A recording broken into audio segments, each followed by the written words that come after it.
Okay, and I think we're going. Okay, so I'll gavel in. It's 6:06 p.m. for the meeting of the Press Club, Press Benevolent Association Board of Directors. And first, just looking for approval of the minutes from last time. Just any questions or comments about the minutes from last time?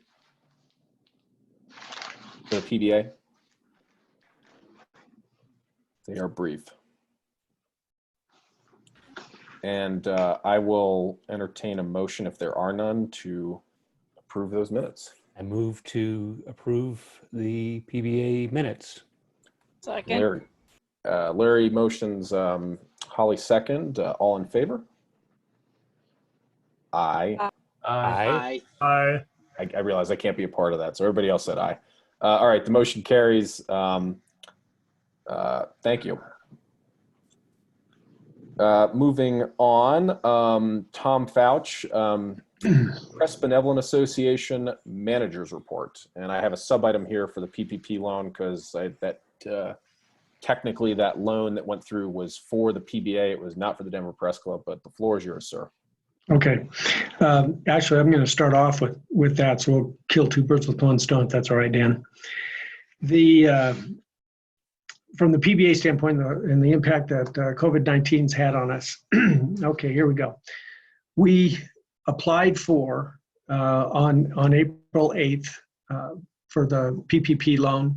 We got it.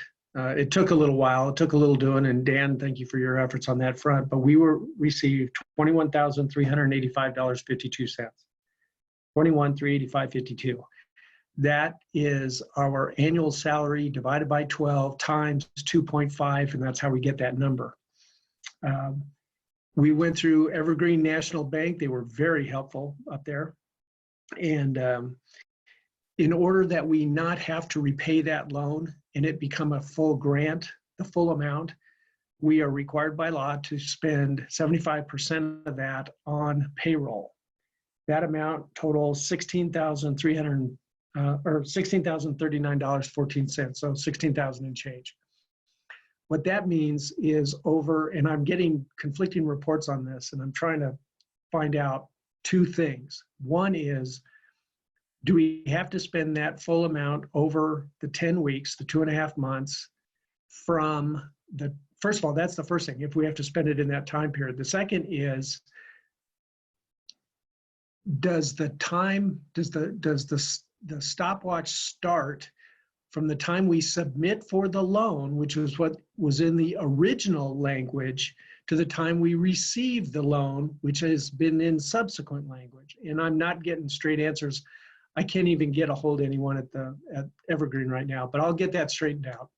But know what, come hell or high water, we will spend that money. And the reason we want to spend that money is the balance of that amount, which is $5,346.38, so $5,400.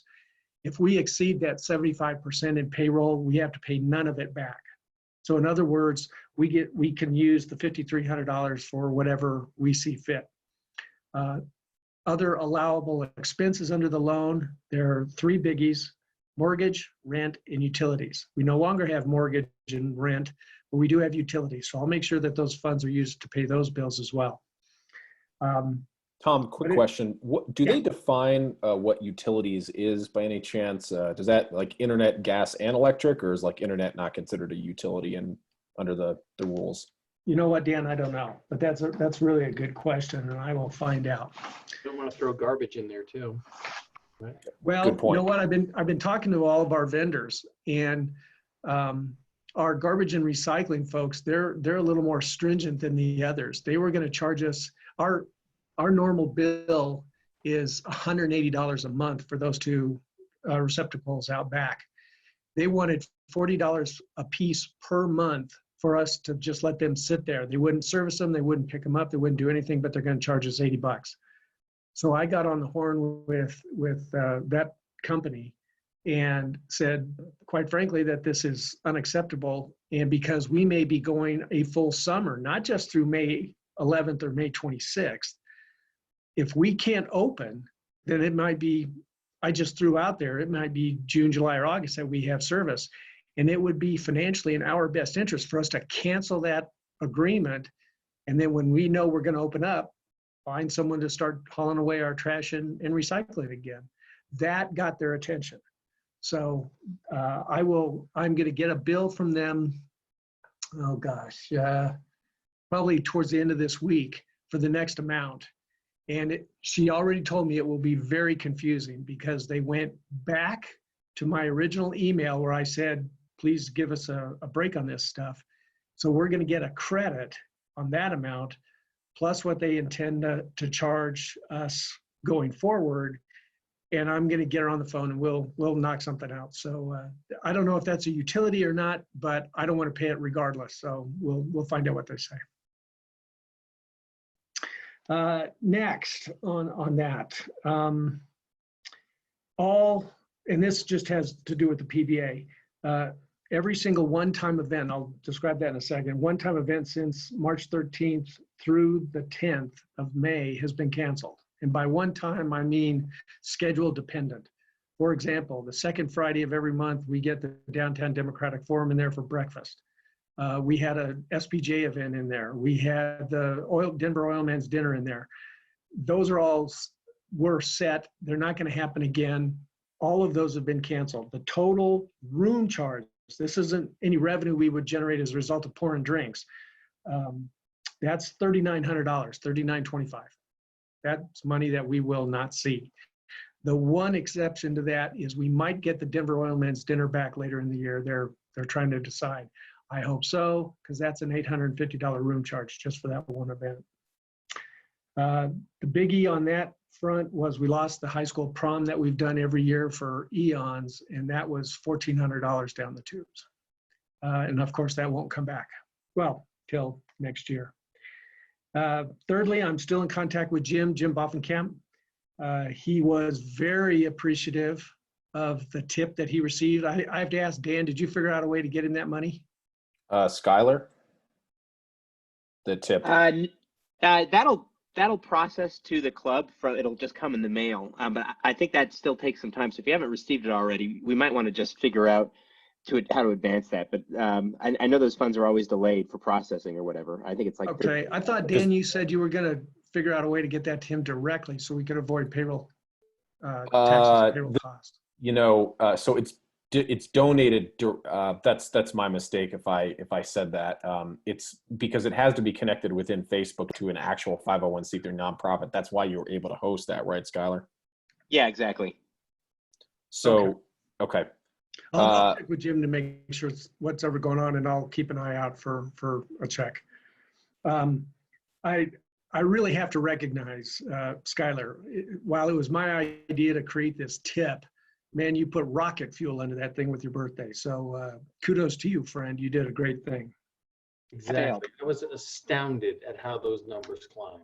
I'm just trying to figure out how I can get a piece of it. So everybody has saved so much money on booze that I told Jim that minus my because it was like $2,400, $2,600, something like that, minus my management fee, he's going to walk away with $200 or $300. He seemed pretty happy about that.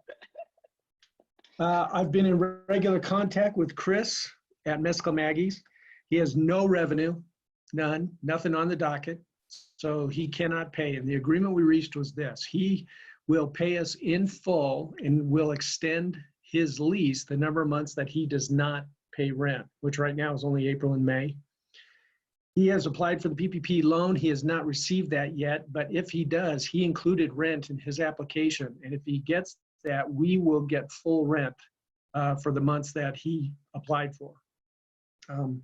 I'm surprised he's not gotten it because we actually applied 2 days after he did. And these applications were coming in by the millions and just one right after the other. But we got ours and he did not get his yet. So I consider ourselves to be very, very fortunate in that regard.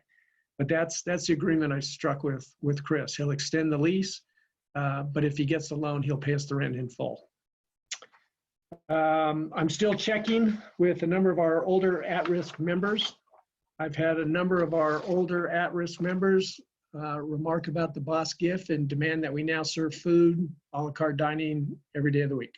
Just thought I'd pass that along. You aren't the only one who's had that conversation, Tom. I had know. I had two just in the last 2 weeks about that. Yeah, and they're always the same people. I get it. Bless their hearts.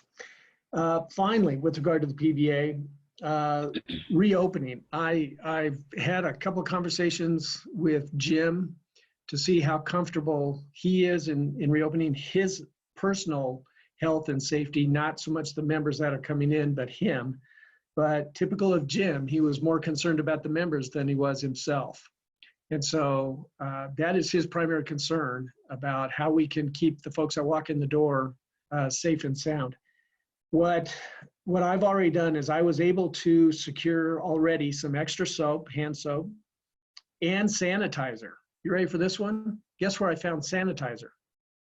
U.S. Welding. I'm always fascinated by How did you sourcing find operations. it there? Exactly. Who's this, Ezzy? Oh, this is Laura. Sorry, guys, I'm in on the phone. Sorry, I was late. Laura. I got just a normal flyer, and one of the things that they put in there was they had sanitizer. They found a supplier somewhere, and they had it by the case. So I drove by, I guess it was Friday, and sure enough, and they let me buy a quarter of a case because the case was 24 bottles. We don't need that. I mean, these are, bottles of this stuff. But we have sanitizer now. So I was delighted to get that. That's great. The other things I'm considering is an infrared digital thermometer. They're from Amazon, $65 to $120. If we want to hit folks in the forehead as they walk in, we can have that capability for a reasonably low cost. I don't know how you feel about that, but it's an option out there. We can always do extra cleaning and sanitizing.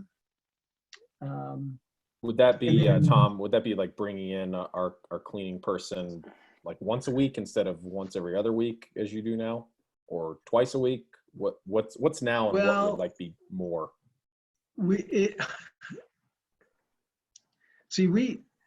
I'd probably have to talk to Alma about that because she charges us $140 every time she walks in the door to clean. But if we open on a limited basis, and all I asked her to do was the dining room, the lounge, and the bathrooms. We have no other need for the rest of the building. Well, the poker room, I guess. And then spend considerable times in those areas and sanitizing, not just wiping down and Windexing the tabletops, but using sanitizer. I think I could probably get her down to $100 and do it weekly, depending again on what this leadership decides the degree to which we should open. So I think there's some wiggle room in that, but at the same time, we're not going to make a lot of money, I don't think. This would just be staving us off until we can open a little more, and then a little more, and then a little more somewhere down the road. Tom, I think you should get the thermometer. While I have Fourth Amendment concerns, I think you should do it. Fourth Amendment. I've always Yeah, illegal search and seizure, man. I guess to me, like the thermometer thing strikes me as it's a good thing. I don't think, just given the nature of this disease, it's going to, fix anything. What it essentially does is capture people who are like actually sick and are exhibiting symptoms. And so I think it's probably fine. I just don't think we should be under any illusions that it's going to, protect us from all. Question is, what action do we take if someone has a fever? I just want the theater of it so that people feel confident. Yeah, there's something to say about that. Larry, your question was... My question is, what action do we take if somebody is running a temperature? Do we ask them to leave? Absolutely, we ask them to leave. I think we spray them down with bleach first. No, inject them with bleach. I'll have bleach in a carafe and shot glasses. I guess we are under our rights to ask anyone to leave for whatever reason. Yes. Yeah, I think so. And the last thing before we start talking about this, and as if we might be doing something, is we can remove several of the bar stools to help assist in that social distancing thing. Here's That sounds wise. here's the other thing. I read in the Denver Post, I read the front page today, the top article. And one of the things it says in there, and I've got a couple of questions on this, is the ban sounds to me in Denver like it's going through May 26th, although I can't really tell from the reading. That's what I think. Is that correct, you Denver Post folks? Oh, Noel's not into it. It's May 8th for the city, but my understanding, and Noel, maybe if you're on mute, or anybody else, it's my understanding that there might be a phased rollback in anyway. So it's not like I think the Denver stay-at-home order is supposed to lift May 8th, but the restaurant and bar opening will be later, and the mayor said it's likely to extend even past the end of. you cut out there. Or anybody else know? Megan, you're on mute. This is what the paper says. It says the order, which took effect Monday, blah, blah, blah, blah, blah, will last until May 26th. Later on in the article, it specifically addresses, where is it, right here? The closure, those that will remain closed include bars and restaurants. Now, here's where I have an issue. Okay, we have a bar, we sort of have a restaurant, we have a dining room, but we are not a bar and restaurant, as I'm sure the mayor and those advising him are discussing. It's not like anyone walking up and down that street on Glenarm can walk in and sit down and have a drink. I would not advocate for going after events and programming at this stage, although some of those monthly events that we have, for example, the Colorado Bar Association has their docket committee lunch there. I can set up the second floor, well, or for that matter, I can set up the dining room in such a way that they can have their meeting and yet they're not within 6 feet of each other. So we can get them in there. If he says all bars and restaurants, or anyone who serves beverages is under that mandate, then we're sunk. But that's what I'm wondering, is whether just the mere fact that we have a liquor license, sort of rules us under that group. Right. And so the other thing with regard to opening, if we do it on a limited basis, are the functions that I would consider we open up for would be trivia night, if possible. I know and I'll let Kevin talk about doing that digitally. Tuesday night losers, there's only 3 or 4 of them. I'm sure they would like to come in and sit and catch up. We've got Wednesday and Thursday card games. I don't think it would be unreasonable to ask them or even have them sign something that says, look, we're here of our own volition. We will hold the club harmless in the event any of us get sick. And then back to the regular monthly breakfast, lunch, and board meetings. We have 4 of those. We've got a lunch, we've got a breakfast, and we have 2 boards that meet on a regular basis. And I can spread them out so that they're not within 6 feet of each other just by simple seating, and they can hold their meetings. The last thing is all bars and restaurants are required to, those that open for limited seating, assuming we get to that point, they're going to require their employees over the age of 65, and we don't have any of those, of course. I'm almost 62, to wear masks and gloves. I think we can give Jim the option of wearing a mask and gloves, although that runs counter to the atmosphere that's in the club, and I would hate for that to happen, but we can have masks and gloves, well, at least gloves. We can have them on site for anyone, even the customers who want to come in and hold the glass they're drinking. We can put a pair of gloves on them. I don't know what the supply of masks is right now, but we can continue to work on that as well. At any rate, that's what we're considering on the PBA side, folks. What kind of workers, if we allow this and then we say, oh, Jim doesn't have to wear a mask, and then he gets sick and says, well, I got sick because I worked at the club. What kind of workers' comp liability do we have for someone who gets sick? First of all, we cannot require him to work. That's part of the law or the mandate. I don't know if what Polis and if it's signed or not, we cannot require him. So if he's not comfortable coming in, we cannot mandate that. I will say, I'm perfectly comfortable with it. So if we go a month and we're only open on Tuesday night for the losers, Thursday night for the card games and the various and sundry breakfast, lunch, or board meeting, and I'm the one who works for that period of time, I'm okay with that. I'm okay with that. Doesn't bother me a bit. I want Jim to be comfortable when he's in there. And if we're on a limited basis now, because we are open, we wouldn't have to pay Jim either. He would, by definition, be making a decision to not work those hours that he is, that we are making available to him. As far as workers' comp, that's a good question. I don't have an answer for that right now. Kevin, that might be a question for our legal folks.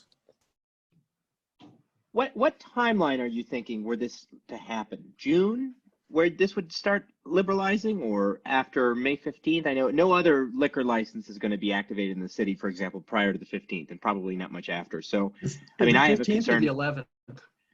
I think the 15th would be the soonest date we see any bar open up for in dining service, in bar service. Okay, I have the first Downtown Democratic Forum on Friday, May 8th. They want to come in. So that would be the earliest. I would be the only employee there. I can space them out, but that's also before the mandated deadline. So I'm not sure we can do that one, even if both DDF and the Press Club want to do that. I don't know that we can. Well, then they're just renting it though. Well, they are renting it. Yeah, they pay a room fee for this thing. I'm sorry, Megan, what was that? Your question? It's problematic to me, even if they're renting it, if it's Yeah. more than what's allowed under the mayor's order. That I don't know that we want to put ourselves in that position. Well, this is one of the things that I've never really gotten clear. Is that an order from the mayor that says you cannot open, or that is their recommendations, their strong recommendations? It is. We're breaking the law if we open on the 8th. That's my understanding. No, The extent of this. it's squishier than that. It's much squishier than that. And there's also still limits on the number of people you have gathered. So if there's more than 10 in there, that's a violation too. That part I understand. And the DDF may, under the circumstances, I mean, they stretched to get 20 or 25. I mean, when Diana DeGette showed up, we had 42, of course, but when most of their speakers show up, they're around that 20 mark. Given the nature of what's going on now, and again, depending on their speaker, they may stay at that 10. And my contact with them, I'll make sure she's aware of that. Are they, Tom, willing to just push it a couple weeks so that we're ostensibly a little I know. No, they haven't been to this point, because originally May 7th, my son Matt was graduating from Mines, and we didn't know if it was going to be the 7th or the 8th. And so I told them, I'm unavailable on the 8th. Can we move it a week or two? And they had none of that. It is the second Friday every month. You might want to just reach out to them and tell them that it's going to be the 3rd or 4th Friday, and that it's not negotiable, and that's the way it's going to be. If they want to come to the Press Club. Okay, I can do that. I would just add for context, I think I work in a more traditional employer situation than a lot of your newsrooms. We originally were slated under the laxing of the order to open today. We then pushed that back until the 4th. We are now not going to be opening until the 18th. And we're not in the city of Denver. We are we're covered. Well, we've got locations in 11 different places, but our major workforce is in Arapahoe. So ostensibly we could start sooner, but everything is so onerous for us to open prior or in this kind of squishy gray area that we made the business decision today to kick that back to the 18th, because our hope is by the 18th, we've got a lot clearer guidance on what we're expected and how when we've got customers coming into our stores or employees coming into like our call center. So we just decided to kick it. If we're going to lose some revenue, maybe not. I mean, we don't know if people are going out, but we today decided we're going to delay bringing people back just because we don't know what we're doing yet. I would add this. The DDF is the only function that wants to come in prior to that deadline. My greater concern are the members, those who just want to drop in, or those few groups like the Tuesday night losers and the 2 card games on Thursdays. They'd like to come in, and I know these fellas. They're going to want to play cards, and if Jim is uncomfortable, I'll open up the place and take care of them. Is that fewer than 10 people, Tom? Yep. Okay. I'd be liberal on that one. I would open the place up so long as they understand the implications and so long as it doesn't violate the executive order from the mayor. I think we need to lean into normalcy here for the club. The reality is, though, too, that we have to consider is, you asked, is it illegal if we do this stuff? So if a public health order has been issued, it is illegal if we violate it. We can be cited criminally for violating it. Unfortunately, as hard as the mayor, the governor, and others have tried, they've put out a very muddled message by recommending some things, demanding some things, encouraging some things, to where I have to sit and think like, oh wait, do they say I have to wear a mask, or they want me to wear a mask? You know what I mean? Right. So I think we just need to be smart about anything that's a public. We need to be smart about everything. We need to be most conscious of what is actually a public health order, because those are enforceable under criminal law. Okay, let me ask you a quick question, because you sound like you know more about this than me, Kevin, so I'm going to ask you straight out. We are not a public accommodation either. I started my little report with that. We don't have people walking up and down Glenarm saying, hey, let's go into the press club for a cocktail. That's not us. And we're not inviting the public in. That's the DDF issue. The members of the club would like to come in and have their regular card game. The question, I think, is, how are we qualified under the eyes of the law if we have a liquor license?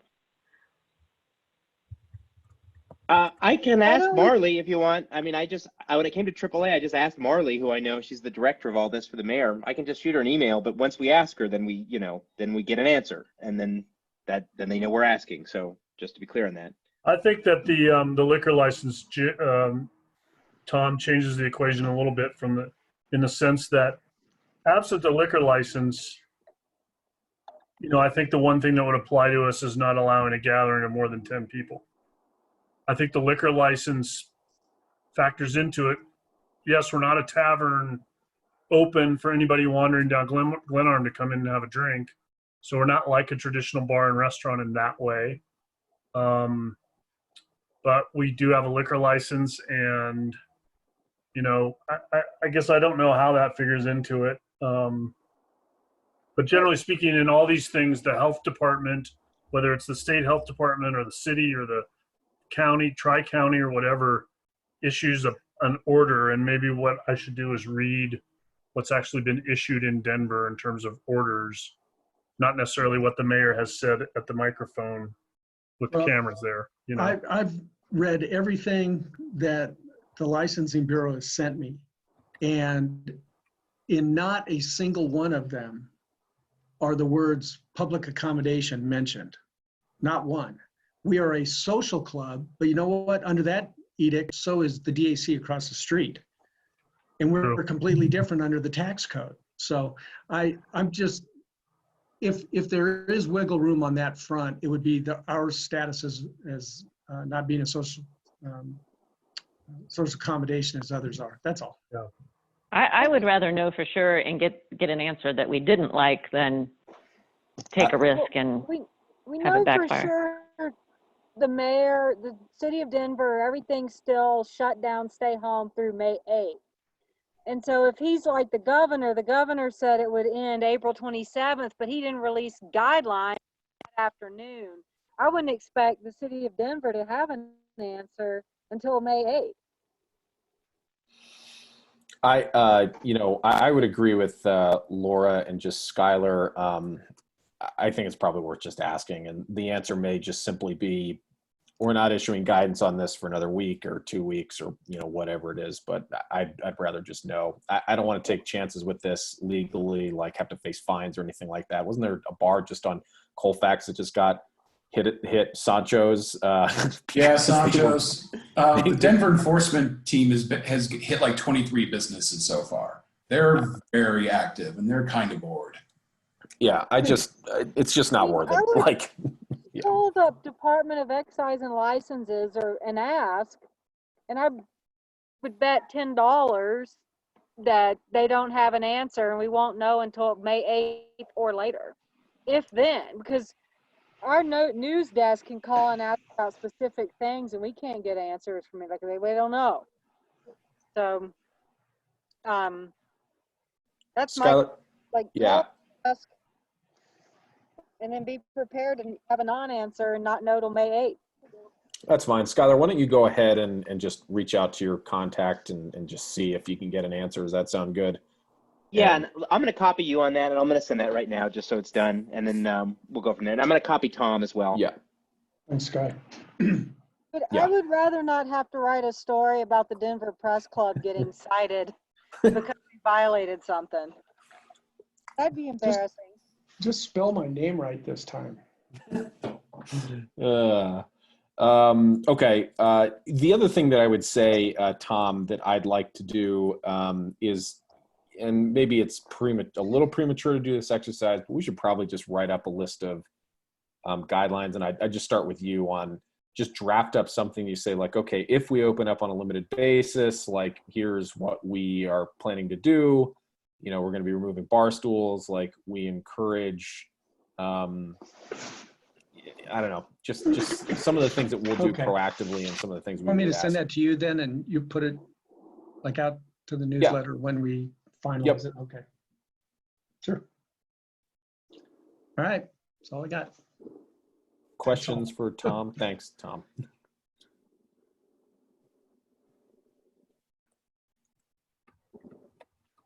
Okay.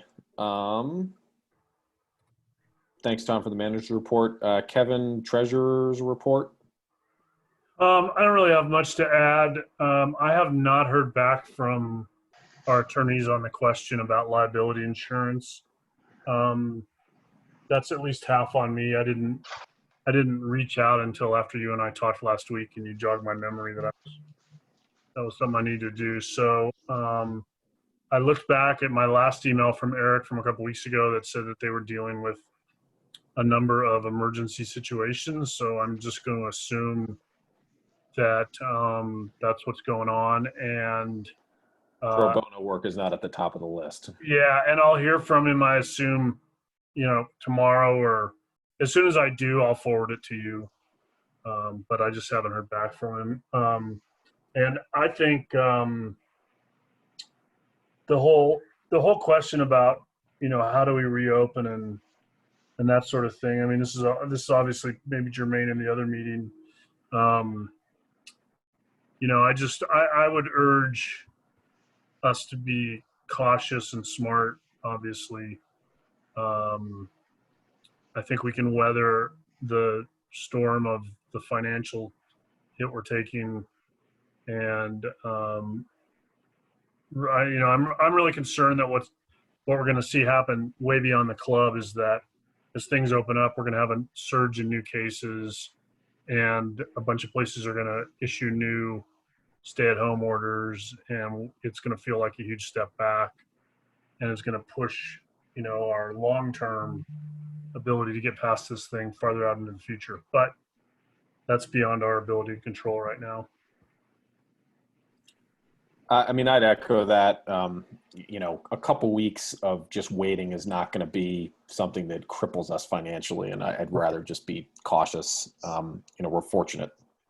Right, and I also want to just give a shout out to Tom, because every day I read stories about small businesses that could not get money under the PPP program because of people like the Lakers getting money. And just kudos to Tom for jumping on that right away and making that happen, because there's a lot of businesses that got in that line fairly early themselves and got aced out. So thank you, Tom. You bet. I agree. Thank you, Tom. This is Laura. I just, when you called for, are there any questions for Tom a moment ago, I hit the hang up button rather than the unmute button, because I've apparently forgotten how to use a phone because I only Zoom now. So I just wanted to thank Tom for all the thought and work that has gone into this, which is evident by the report that you just gave. So I really appreciate that, and I know everybody else does. Absolutely. Yeah, and we were, in addition to Tom's work, we were also just fortunate that, we didn't close all our accounts with Evergreen National Bank too. And Gary Billings, Tom, I think you'd agree, like, seemed, all my questions with him were fairly easily answered too. And he seemed to understand the process. And it's kind of, I don't know where, I think it was the Wall Street Journal where I read it, where it seemed like it came down to not only being proactive as Tom was, but like, having a bank that also knew what it was doing too. And, we were fortunate because it was clear, Tom, I think when you made the call to the Bank of Denver, like they were not involved in any of this, right? No, they don't even do SBA loans. So yeah, we got, thank you for the very nice comments, but there's a whole bunch of hands that made that work. Dan, you were involved, Gary was involved, and I sometimes you're lucky, sometimes you're good, and we got real lucky. I think we got real lucky that somehow we got it in. In fact, when I call, you'll all like this. There is a do not disturb order on the loan officers at Evergreen because of the second offering. They are getting just buried, and I can't even get in to talk to them. So wow, we got lucky. So thank you for the comments, but a lot of folks had their hands in this one. So kudos to everyone. Yeah, he said that they processed 136 applications for the first round and everything. So, yep, it was good. We have the money, so we're doing fine. Great, thank you, Kevin. Anything else? I don't think so. I think we're good. Yeah. So just Tom. I have one for Kevin before he goes away. Yeah, go ahead. You two still need to get with Evergreen in order to get our money out of the savings account. We have $5,400 or $5,600 in that savings account sitting there, and he is going to get us some signature cards. He's already got your driver's license, but we need to sign a few things because your names are not on those accounts. So now that he has the information, he will get us documents. You'll need to sign those documents. We've got to get them back to Evergreen, and then we can get the $5,000 out of there and leave $400 or $500 in it. But they still have $5,400, $5,600, whatever's in there. So we can get some of that back. Tom, I just want to share the financial report that you sent out just to discuss the PBA portion. So I think everybody can see my screen. Do you want to go ahead and just talk through this? Well, we shut down officially on March 14th. March 13th was our last functions. That morning was supposed to be a DDF breakfast. They canceled, but the Denver Post came in here, and that was our last official function. We shut down officially the next day. So those numbers reflect all of 13 days worth of business. So down 21% on sales, liquor, beer, wine, across the board. Well, yeah, but this is the proverbial apples and oranges comparison, right? Because we're going with a 31-day month versus a 13-day month. So right. No, I know. I'm actually when I saw it, I was mildly impressed. It was only down 21%, all things considered. Yeah. Year to date, well, it's the first month, so it's Yeah, all it's down first month. That's why they're all the same. 21%. Just And go then- to the last tab Yep. because there's nothing on there. Just as a reminder, boss, I've asked them not to do our monthly numbers because we virtually have no monthly numbers for at least the next 3 months. And we're saving about $1,100 in fees by not doing monthly. They're going to do our first quarter, which will be March, April, and May. And so we won't have the pages, whatever it is, the second and third pages of this thing. We won't have anything until the June board meeting. Yeah, we have, what is it? Go down, Dan, to Evergreen. There we go. Yeah, we have 5671. So we should pull about $5,000 out of there, put it back in our account so we can use it. What's the minimum in there required? I'll find out, but I don't know. Denver, the Bank of Denver was the one who screwed me up so badly, but I don't know what the minimum is. I don't think it's very much. Gary mentioned it to me one time a long time ago. Can you remind me in just from January to February, this $5,000 difference? What was the five? Did we just transfer $5,000 in there? Yeah, our 3 mortgage payments come to $5,400 or and change. And so I would always, depending on how much was in there, I'd move $5,000 or $5,500 for 3 months of mortgage payments. I moved the money, and literally a few days later, the decision was made to pay off the mortgage. And so it's been sitting there the whole time. Got it. Okay. And the difference here, you can see in the PBA checking, that is a reflection of the PPP loan, that jump? Exactly. Okay. Exactly. Yeah, normally I pull money out of DPC checking, which is line 8, to put it into the PBA for payroll, and obviously didn't have to do that this time. Okay. Hey, Questions? yeah, just quickly, unrelated to this, do we have a club liquor license, Tom? Is that right? Or I just want to make sure the details are right in this email I'm sending. Do we have a club liquor license? The license we hold is a social club liquor license, but it's a social club liquor license within the social club liquor license. Yeah, verbiage. that's what I wanted to check. Just that it was an official club license. Yes. Okay, thanks. Questions for Tom or Kevin on the PBA's financial picture?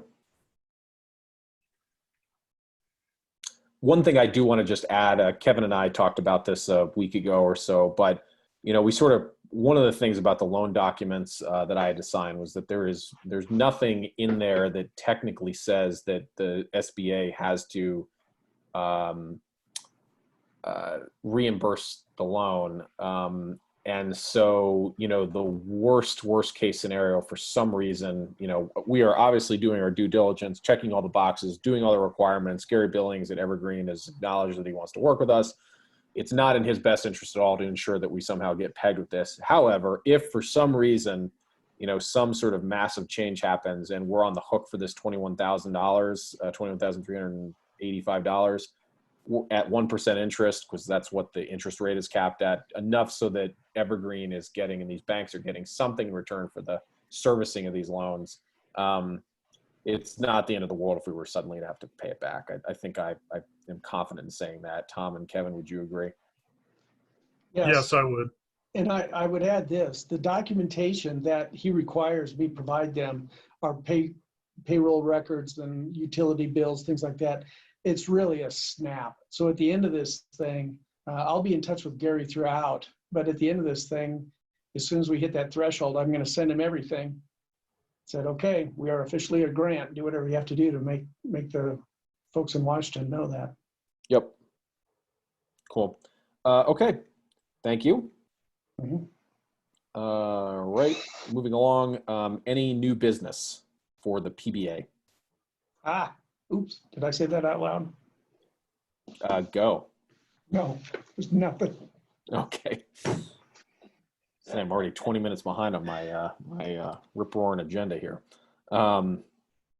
Okay, if there's no other questions, any other final questions or comments about the PBA?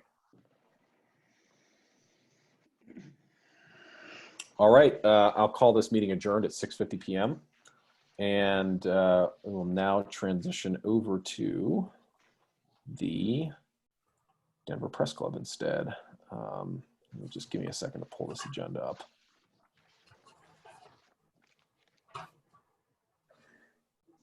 All right, I'll call to order the meeting of the Denver Press Club Board of Directors at 6:51 p.m. Looking for any questions about the last minutes from our last meeting. And I should say that I not only these minutes, I also included the annual meeting minutes. I'd like to have approval on both of them. So moved. Second. I'll second. All right, Jim beat Laura to the punch. So moved by Kevin, seconded by Jim. All in favor? Aye. Aye. Opposed? Abstained? Okay, the minutes are approved. Just as a quick thing, and I'll just share my screen on this, just so you have it here. I have a new item on the website that shows the minutes themselves. As soon as I can pull it up, give me a second here. This is it. Whoops. Hold on.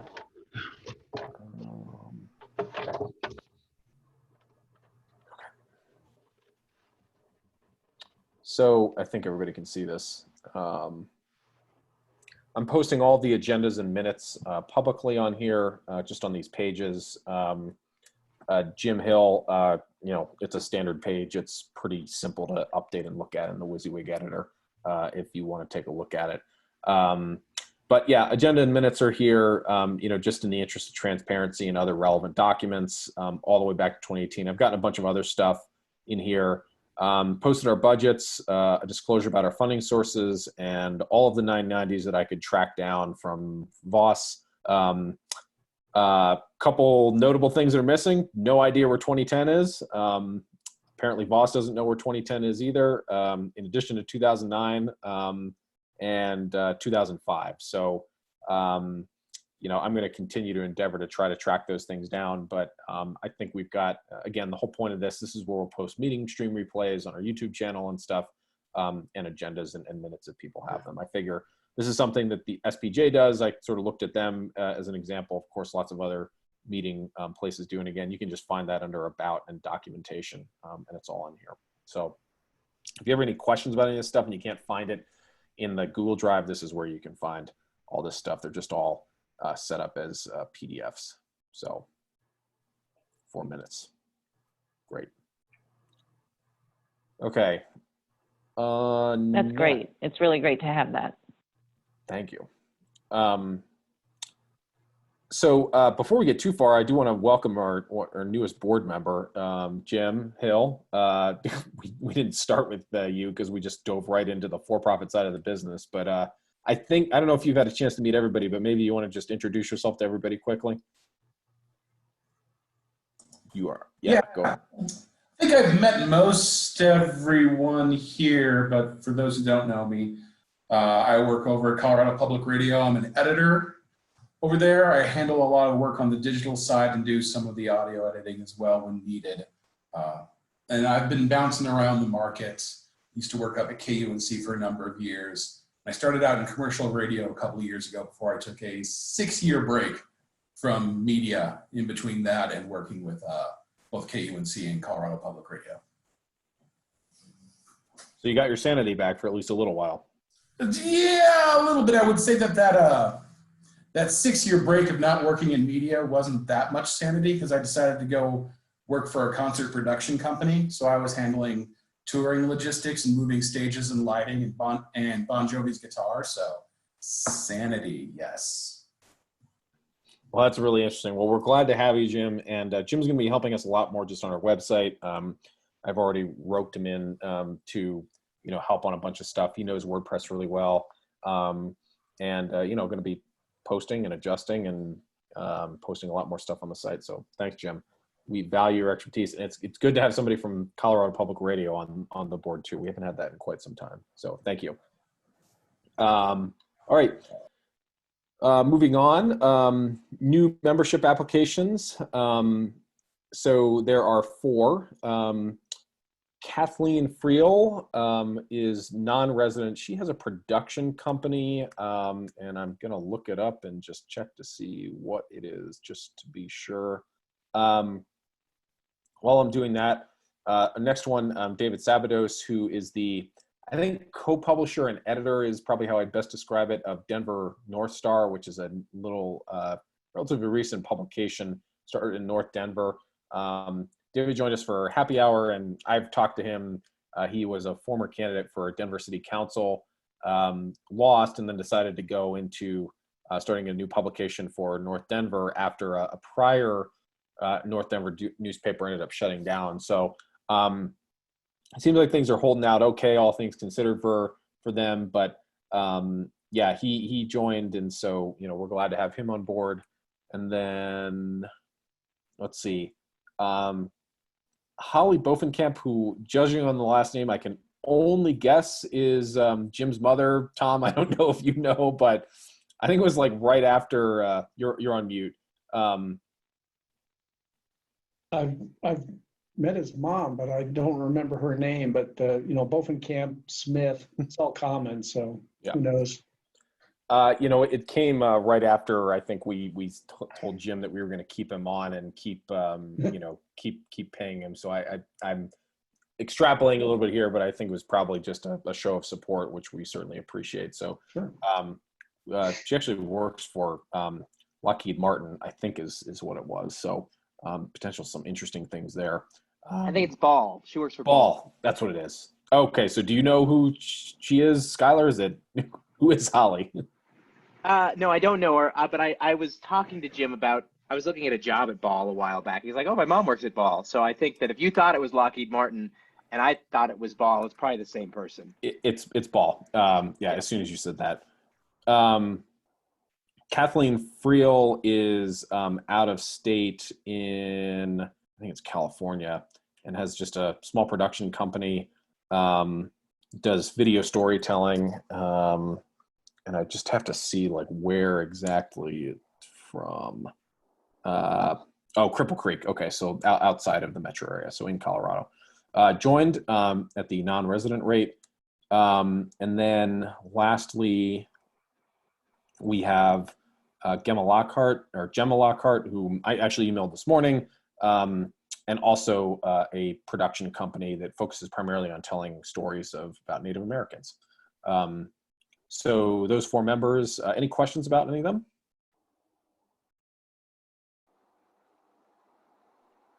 Okay, motion to approve their admission to the Denver Press Club.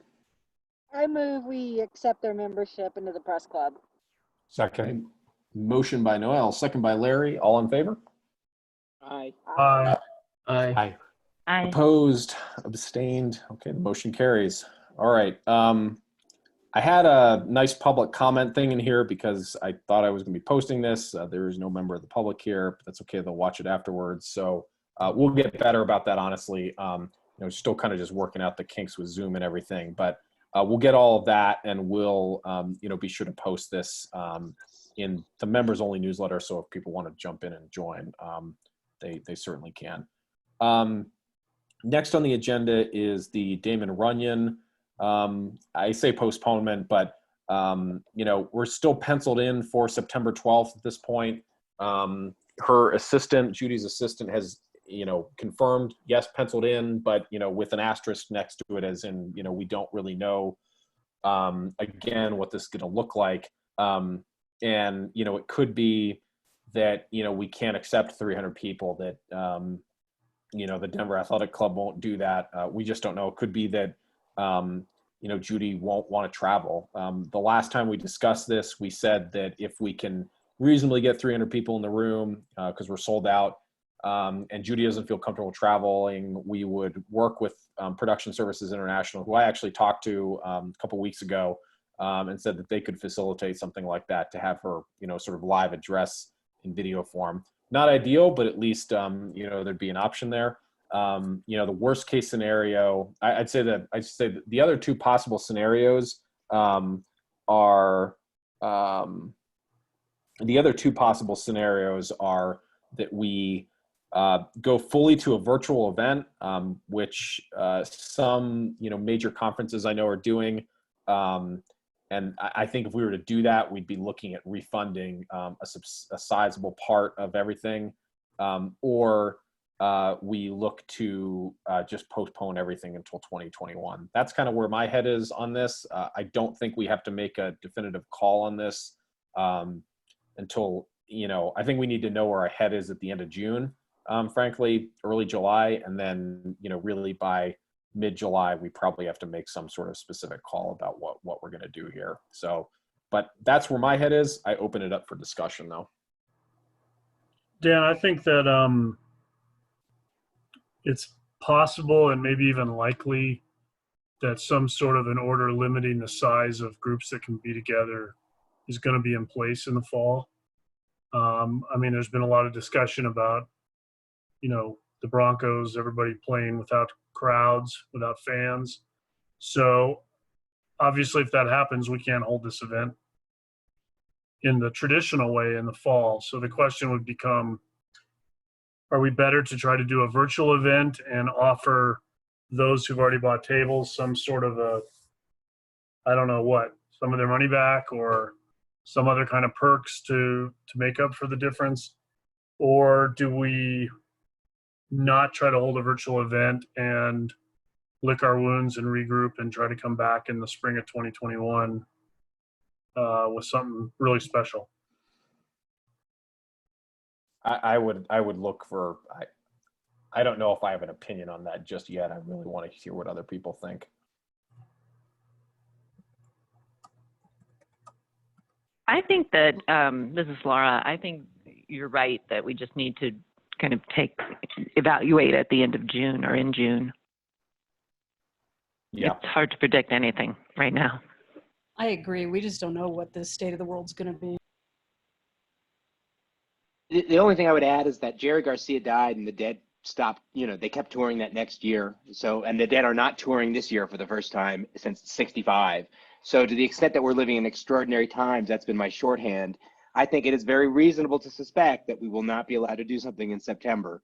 I think we shouldn't call anything now, but we live in a world where, absent a vaccine, I don't see any sort of gathering happening, and more promoters are making that same call. Yeah, there's no way we're going to have a vaccine in September. Just the idea of packing all of those people into the Denver Athletic Club, it just seems unlikely. But this doesn't hurt us to wait a little while to see what the next couple of months look like. But it seems highly unlikely we'll have this event.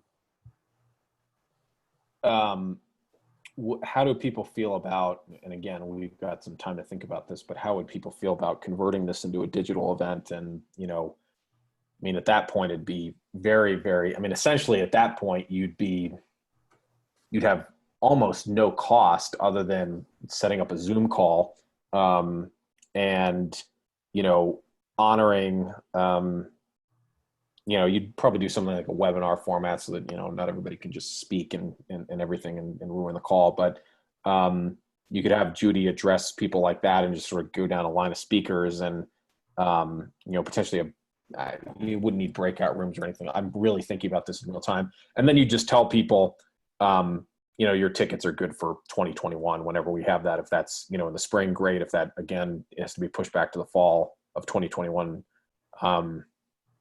that would seem to be a way to potentially defer it. We'd obviously miss out on a whole year of Runyon fundraising in addition to Hall of Fame, but that would seem to be a way you could do it. I don't know if that just removes so much of the ambiance and the, what the Runyon's about, which is getting people together and honoring folks. But I'm curious how people think of virtual events. All right, Dan, this is Laura. I would say that, really the Runyon is about honoring people, but it's also about supporting a cause. And I wouldn't be too quick to say, oh, everybody, here's your money back since you didn't get to come out. because, keep in mind, everyone knows about, the extraordinary nature of the times, and they may be willing to say, we understand the club has had to be closed for whatever period of time that winds up being, and we want to support it and support the cause in this way. And by June, we will probably have seen some other major organizations attempt to do virtual, events, and people may, we'll see whether people accept that as a new normal or temporary need. And I think, we just wait and see for a couple months. And we're already planning some virtual events actually at the Sun, and I like the idea of doing some sort of virtual event. The Sun would be happy to continue its sponsorship. I think that we could do some, digital sponsorship messages, whatever. This is about supporting the club, really. Yeah. At the end of the day, and I think a lot of people get that. And just speaking for my outfit, we'd be happy to continue our sponsorship of a virtual event. Thank you, Larry. Yeah, I think there is a way to do this virtually. We just need to really, of course, get a group of folks together to really think about how we do it. It's certainly possible. And it seems like a way that you could, again, I'm thinking about the things that we do, at the event broadly. We acknowledge our scholarship winners. We look to raise money for the scholarships and the club. We honor the Al Nakula Award winners, which CU just announced last week, I think. And then, of course, we have remarks from the president, and then remarks, of course, from Judy as well. So, Tom, do you, I'm wondering if it may be worth just asking the Denver Athletic Club, and they may not be able to tell you, what things might look like if we can't even have an event in September. That's probably a salient question, since that's about a $20,000 expense. I don't know if you have heard from them at all. Well, no, I haven't even talked to them. Ever since we told them that we were going to postpone till September and what the dates available to us are, that was the last conversation I had with Jordan.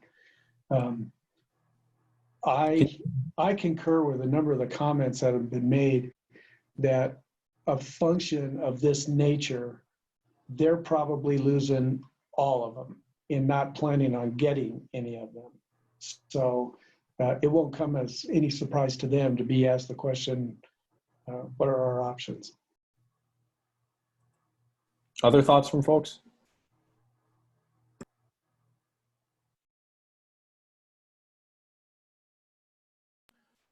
All right, well, Tom, what I would say is let's just confirm for sure that September 12th is still available, but just what I would say, Tom, if you don't mind, just also checking, I think it was, but just also. Yeah, that's ours. Okay, all right, great. I have never written the check.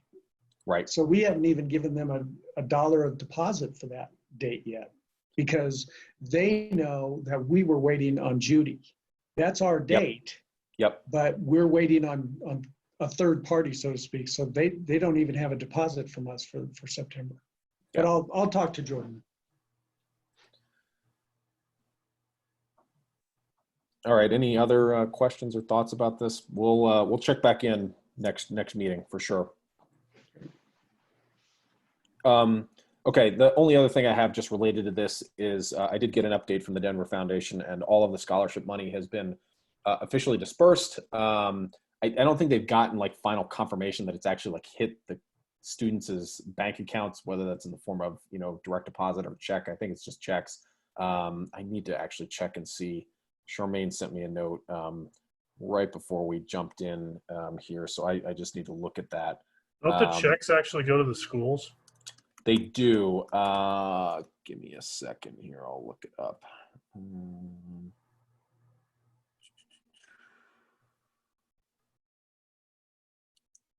The money has officially been dispersed to students, with checks being sent out as of last Friday. Because the schools are closed, we have noticed that processing, so she's doing a bunch of other scholarships, we're noticing that the processing of final funds are taking a little longer than expected. I have a note to follow up with financial aid offices at each campus to see what the ETA is for processing the funds. And we wanted to be sure that we were able to grant full awards to the students given the market volatility. So money has gone out, just sort of waiting for final confirmation from financial aid offices. That's all. Great. Any other questions or comments on Runyon?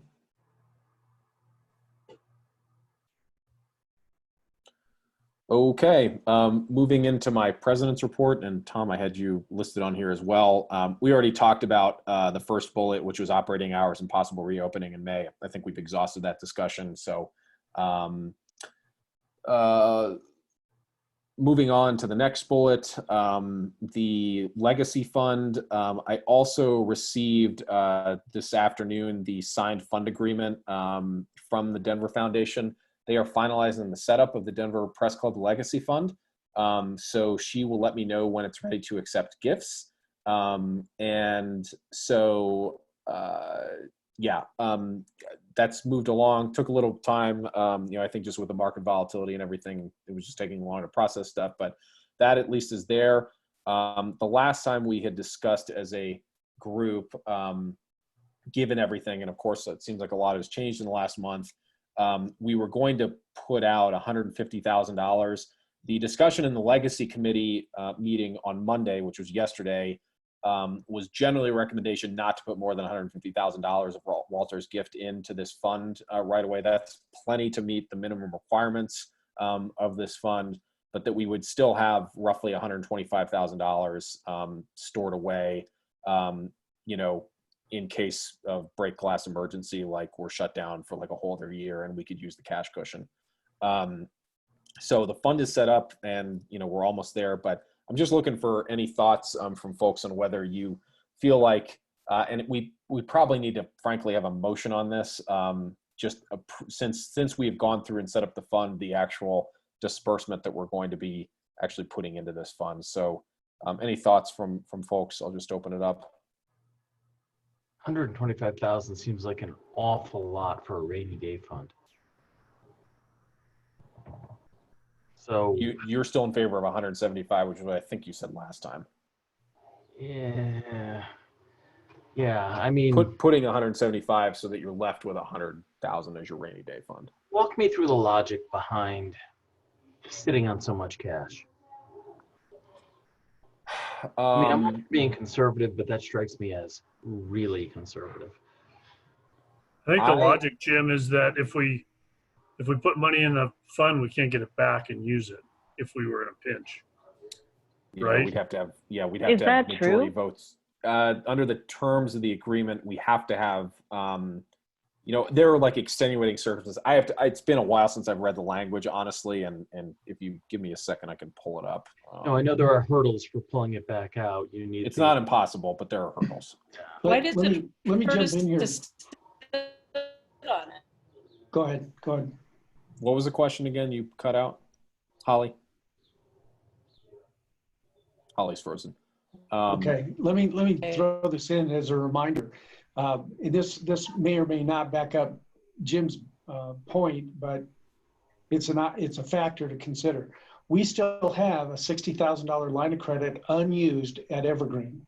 So let's assume for the sake that we stick more in the foundation and crisis hits, we need $60,000, but we only have 50. We've got that line of credit to use until such time as we can get money out of the Denver Foundation. So there is, from the perspective of a cushion of the rainy day fund, of an emergency fund, we've got $60,000 sitting in Evergreen. This is a devilishly hard question because we don't have a crystal ball. We don't know what the future looks like over the next 12 to 18 months. I mean, let me just zoom in. And we're Sorry. not media managers. Money managers either. Although if we sit on it, we still get the interest on it. So what is the downfall to sitting on it and gaining interest? We're just not gaining much, whatever it is in the 0.1% versus whatever we're getting, whatever the market's rebounded, whatever, 25% or something in the last couple of weeks. Plus we'd be getting in now at what looks like a relatively low. good time to buy securities and True. hopefully ride the recovery back up. Yeah, I mean, I'll cover the cash interest out of my own pocket because it's going to be like $150. Okay, that's bad. So this is the clause 6. The foundation may from time to time make disbursements from principal above and beyond annual distribution to or for the benefit of the nonprofit organization, but only as requested by the nonprofit and only if the distribution is approved by a vote of 3/4 of all directors of the nonprofit then in the office, and also by a vote of 3/4 of all members of the Denver Foundation as well. So those are So it's not automatic. They could say no. they could, but it's not impossible. And the question is really, how much do we lock down with them right now? That's the question. And you want it to be 125 and you want to sit on how much? I want it to be 150. I will freely admit that I have not done, and I don't think Tom or Kevin has done how much are we burning in terms of cash right now? What's our burn rate every month? Mm-hmm. But what I had said was deposit 150, that leaves you with 125 left in the bank, as a cash cushion if you need it. And we can revisit this every single month if we want to, right? Yeah, there's nothing saying that we don't say first put in 150 and then, next month we approve as a board, all right, put another 25 in. All right, put another 50 in. All right, then I withdraw That's true. any sense of objection that I have. Let's just do that. So I make a motion to. Sorry, Tom. Did you have any? Well, you had any? Yeah, you asked about how much cash we're burning through. Surprisingly little. Think about it this way: there's so few expenses to the press club. There are marginally more expenses to the PBA. The largest of which, of course, is labor, and that's covered for a little while. After that, we have that expense to consider. But we're not buying inventory in liquor. That's our second biggest expense. We don't pay property taxes. We're not going to be paying sales tax because we don't have any sales going on. I mean, it is remarkably lean now compared to where it was a few years ago. So to answer 4,000 a month, 3,500. Yeah, maybe. I'd have to really look at it, but I mean, we're not even paying our accountants right now. So there's just not a lot of expense in the near term. Now, if this thing goes 6 months, 9 months, 18 months, whatever, that's going to change, of course. But we are burning through, to use that phrase, we are burning through very, very little in the near term. Right. Jim, does that change your opinion at all on this? No, it doesn't. I'll make a motion to deposit $150,000 into the index fund with the Denver Foundation and to sit on the rest as cash as a rainy day fund. Okay. I'd second that. Second by Larry. Motion made by Jim. Second by Larry. All in favor? Aye. Aye.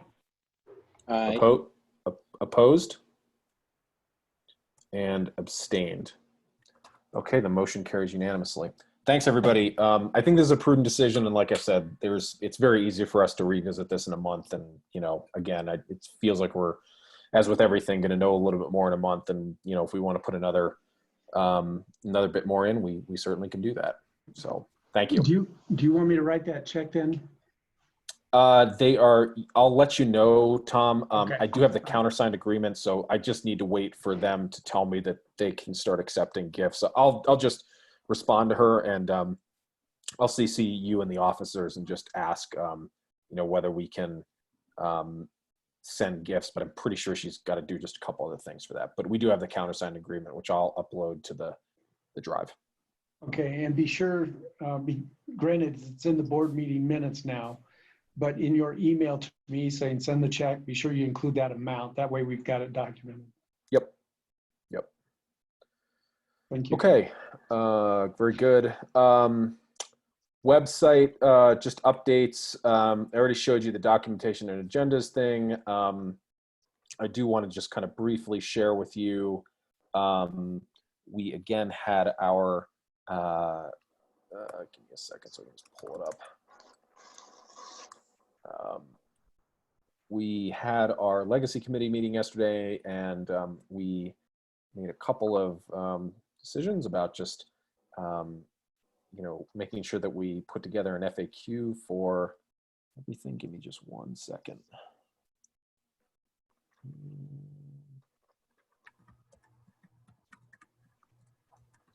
Sorry.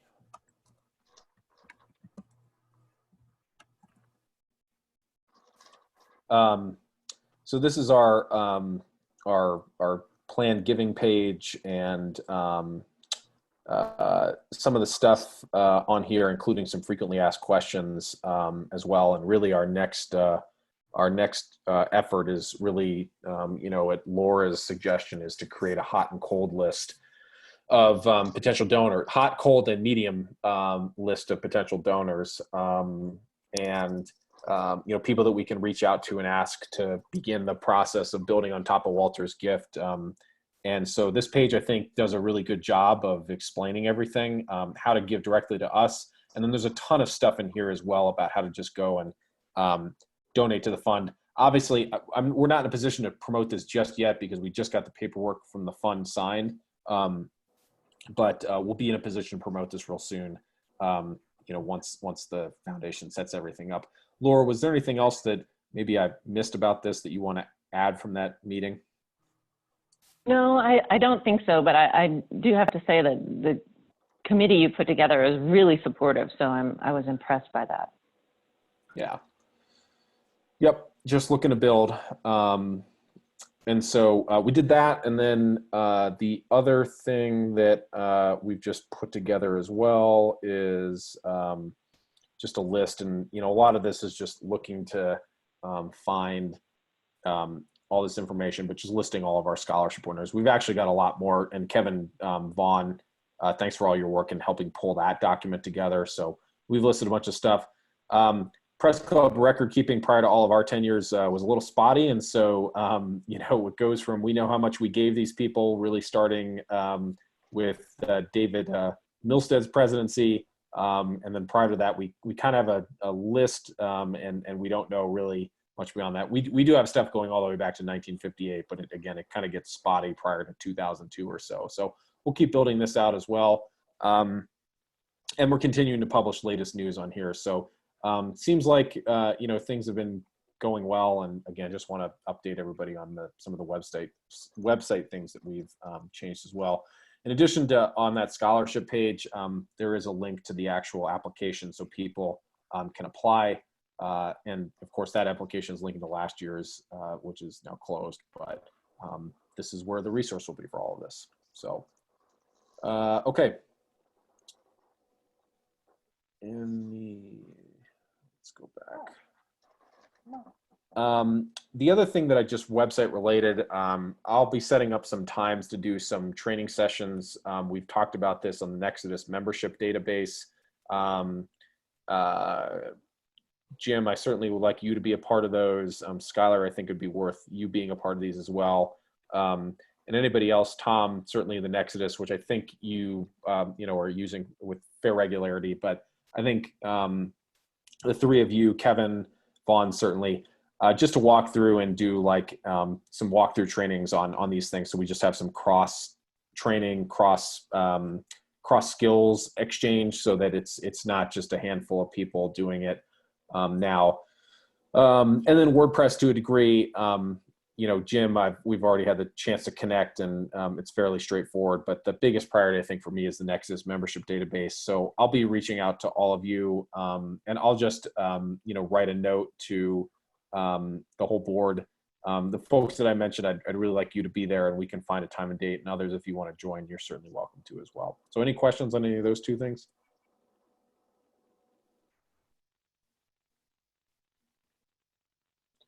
Okay, next, just transition plans for the presidency. I mentioned this during the annual meeting a couple weeks ago, but I think I've told some of you, maybe not all of you, but no surprise, my schooling has been pushed back to August 2nd. As of now, I say as of now because I don't know if that's going to actually be the case. You know, I still, it's sort of mind-bending to me to the idea of like getting on a plane even in August. But you know, we've got a lot of time. We'll see. You know, they pushed it back because they want us to meet in person. So that means that I can, I think, effectively go all the way through September. Kevin, I already mentioned all of this to you, of course. So I think we'd be looking at a potential transition here in September. Again, I felt we've been transparent with the membership about how all that works and how that will work. But that for right now, I think is the plan. And, you know, again, school starting in early August. And I think by September, I'm probably going to be pretty fully involved. So if, you know, anything that we do go forward with in September with respect to the Runyon, you know, Kevin and I are going to be doing a ton of knowledge transferring, you know, over the ensuing months. And frankly, in some ways, it's a blessing in disguise to be able to have a bit more time to go through this. So, yeah. Particularly for me. Skylar, go ahead. The only thing I would add, and I just know this from politics, is we should check what the bylaws say about term limits on a president, not you, but Kevin, whether that counts as a full or half and whether a full or half counts toward the term limit. Just so Kevin isn't deprived if he wants the option of doing the full 2 years, you know, how that registers on the clock if he takes less than half or whatever of one of your terms. Yeah, The human problem. Yeah. Yeah, I need to check. The bylaws, I believe, are silent on this because I was in a similar position. I took over for David in October of 2018, and so that was midway-ish through his term. And this is going to be a similar situation. So I'll follow up and just check on that, and if I will assemble our crack bylaws committee, who we haven't pulled together in about a year to address that. That's a big one. So, Kevin, did you want to say something? No, I mean, I think as a little bit more time goes by and we get into summer, obviously I feel like you and I need to be working pretty closely on everything that's going on. Obviously, if we get to have the Runyon in September, whether it's live or on Memorex, that would be a great final event for you. Although I feel like the 12th was a conflict for you of some kind anyway, but it is supposed, well, so the schedule has not been officially released. So it was originally supposed to be a class day. Don't know how it's going to turn. I should get the full schedule this week. So it may or may not be. Yeah. So we'll work together on stuff, and obviously I'm interested in these webinars. I've never been in Exodus, to be honest with you, and I need to figure out how all that works. And my personal website's WordPress, so I feel like I should be able to figure out ours pretty quickly. But but I'll be working with you on that transition going forward, probably more actively the more time that goes by. Yeah. It's a big reason, of course, we selected WordPress. Larry, I know you're obviously very familiar with WordPress too. Skylar, I think you are as well. Noelle, I know you are. Laura, I think you are. And I'm sure most others are. So really reduces a lot of the potential obstacles and pitfalls. There's just a couple things about the way ours is set up specifically, nothing too complicated that most of you would need to worry about. I think most of the need within WordPress is going to be, you go in to write, a story about something or a press release, related to a committee you're on or some other development. Jim Clark, I'm thinking about, a big building update or something like that. You want to be able to write, that kind of thing. So Skylar, event related stuff, those kinds of things. So I'll reach out more about that. Okay. And then the last thing I just have, we kind of addressed it, but Kevin, just to be clear, we're still waiting to hear from Ireland, Stapleton, Pryor, and Pasco. Okay. So nothing further to report there. All right. And miraculously, we are back on schedule. Jim Clark. Praise the Lord. The State Historical Fund and building updates. Well, stunningly, the project is on track and not delayed. Our project anyway. The hotel that's going to go in next door, the development director of that company said they are delaying that. They don't know when they're going to start it because of market conditions, although they're very eager to get started, as I imagine they would be. So that's good because it will allow us to do our work this summer without having to fight with, for access with a project going on right next to our property line. So that's all very good. Over the last week or so, we've had the general contractor walk the site along with the masons, the roofers, the electricians, and the Electrical. plumbers. Was that today, Tom? Yeah. Okay, Yesterday, or yeah. yesterday. And we took roof samples and tested for asbestos. There was a little bit of asbestos in some of the roof, but not enough to require extensive abatement. So the $5,000 that we penciled into the budget for asbestos abatement on the roof is money we're going to save. On the other hand, the new HVAC unit that's going to go on the back of the roof on the very rear of the building came in about $20,000 more expensive than we thought. So we're looking for some savings and tapping some contingency fund. But overall, we're in good shape to start construction in June-ish and get it done certainly by no later than mid-August. And most of it won't require us to shut down the club. There may be a couple of days when there's zero air conditioning and it's uninhabitable in the summer, but only a couple of days. So I was, over the last couple of weeks, I've been talking to the general contractor and the architects, and I'm really surprised at how it's on the rails. So That's good news. yeah. That HVAC system though is going to be that's a high dollar ticket though. Yeah, that's the mechanical engineer specified a Cadillac, and all we can afford is a Chevy. So our general contractor is looking for a Chevy. Is this the what's the gap? I'm curious, roughly. The original bid came in $40,000 too high. The general contractor said I can find one for only $20,000 too high. We found him $5,000 with the asbestos question. We'll see what happens. I don't know. It's an open question. I'm not panicking yet. When I panic, I'll let you know. Maybe save some of that money. Okay. And then, do you want to just touch on the asbestos thing quickly? Or anything else to add about that? I mean, so asbestos, as you all know, is a potential carcinogen, depending on what kind of asbestos it is, how it's laid in, what the use case is. In this case, there is a little bit of asbestos in some of the roof patching material that was applied. God, I want to say that stuff was put down 30 or 40 years ago. So I cut a couple of hunks out of the roof with Tom's pocket knife. He's still bitter about that because there's tar on it. Not anymore. It's not. It's clean as a whistle. Attaboy. Took it up to an asbestos testing place up near the Denver Post, actually, a block away from the Post's newsroom.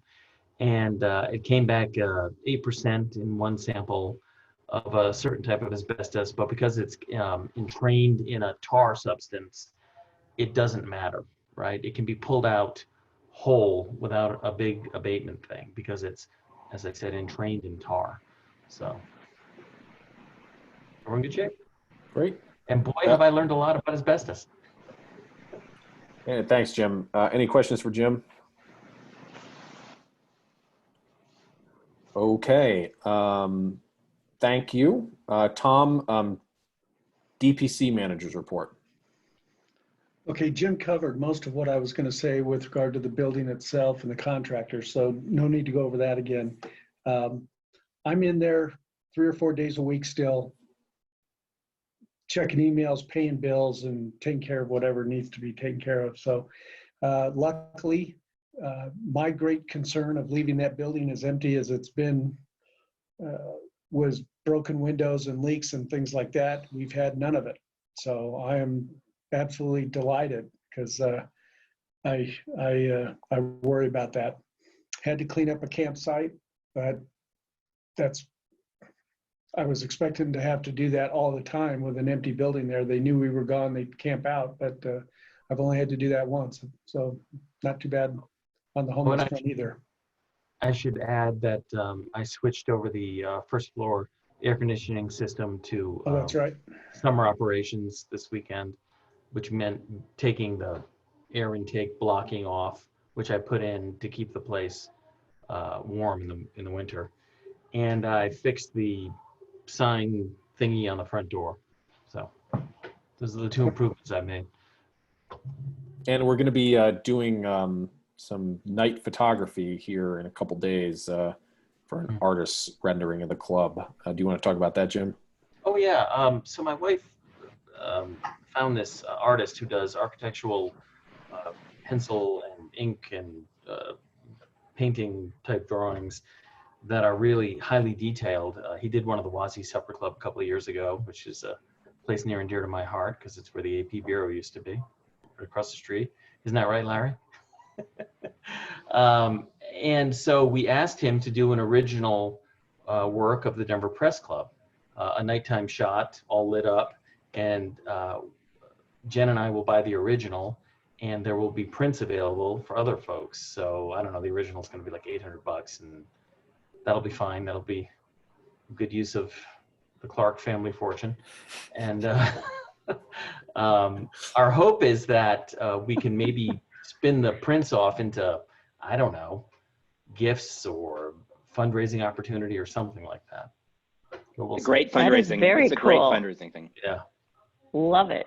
Yeah. Love it. I'll find the artist's website, and some of you have already seen this, but I'll find the artist's website and drop it in the chat here shortly. Sounds great, Jim. Thanks. Yeah, thank you, Jim. Tom, anything else? Sorry.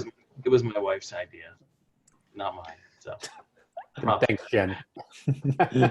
We all knew that. We all assumed that. Oh. No, I don't have anything else, Dan. That's it. All right. Kevin, treasurer's report. Kevin and Tom, treasurer's report on the DPC side. Well, I'll share that. I'll share the financial documents. We don't have final numbers because we're not Nothing to report. Nothing to report. Other than just memberships are coming in, few and far between, but they're coming in. And on the press club side of the ledger, Skylar, we got the AAA check. Thank you very much. Nice. Yep, and that means that we have all of the tables for Runyon paid for at this point. So that is all set. You can see just our account balances, DPC checking at almost 42,000, DPC savings 16, and of course what's left from Walter's gift right here. I can, well, might as well just pull it up, but to give you a sense, we did just sort of related to that, and it's kind of a membership update too, but a bunch of the membership things that went through in the last couple days have been a bunch of the membership things that have gone through in the last couple days are auto renewals. So had a couple surprises from folks who were not expecting this. I have adjusted the language in the new invoices to just, very clearly state that if you've paid with a credit card before, you're set up to auto renew, and your card will be charged in 30 days unless you tell us not to. Some surprises in some cases. I've just given some grace because people are obviously, and some folks are in really tough spot financially right now. In other cases, led to people wanting to cancel. Honestly, most people, older members who maybe haven't been to the club in a few years and don't want to continue. I spoke to one, woman today on the phone for about 50 minutes, Ann Kemp, who, again, similar thing to what Tom had said, people who I think, remember the club as a place where there was, drinking and dinner and food and everything, and it just isn't that anymore. And not what they have seen. One notable thing I will mention too is that Alan Kanya, our longtime historian, has decided that he no longer wants to be a member, and the reasons for that are varied. Some of you have seen the email that I've sent, but I think his belief generally was that, the board and the club had not generally been as transparent as it could be with finances and other things. And, I guess is the way that I would probably put that email. And that he, my response back to him, and I'm paraphrasing here, was I understand that, prior administrations and presidents maybe weren't as transparent as they needed to be. And I agree with that. Here's what we're doing. Send him a link to that documentation page. Told him that we were, recording meetings and everything. And that, I would continue seeking documents and other things from, past presidents. I've already had discussions with Bruce Goldberg about things. And so, I think at some point, was sort of described to me, he felt that the club was directionless and didn't seem to really be on a path that he could support. I think he was also lamenting the fact that a lot of, the younger members and the newer members didn't really understand the heritage of this place as well. So I said, I appreciate your thoughts. Here's what we're doing to address some of your concerns. I said, look, you're welcome back anytime. Please, all my best to you is really what I said. So, Laura or Jim or Tom, anything to add to that, or Kevin? I know because I looped you in on these discussions. Only that when they elect me president, you're going to be my Secretary of State. That was well done. Okay. Very diplomatic.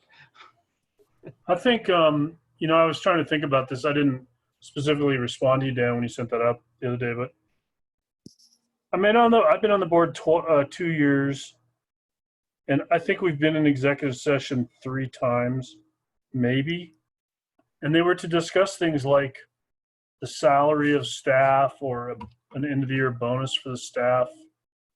I just was trying to reflect on whether, in hindsight, anything that I witnessed didn't pass the transparency test in my own mind. And I feel like we've been incredibly transparent. And so I was, certainly sorry to lose Alan as a member. I hope he'll reconsider and come back at some point. But I just don't know, what we can do. We have a robust newsletter. Meetings are open to people. I think the attendance the last 3 years at the annual meeting has been a good statement about the job we're doing. I tend to think that people come out when they're unhappy with how things are going. We have all kinds of things posted in the club, posted on our website. Short of running these meetings live on Facebook Live or something, I don't know, honestly, how much more. It is an option, and it's one we should think about, but I just don't know how much more we can do to be transparent, if you know what I mean.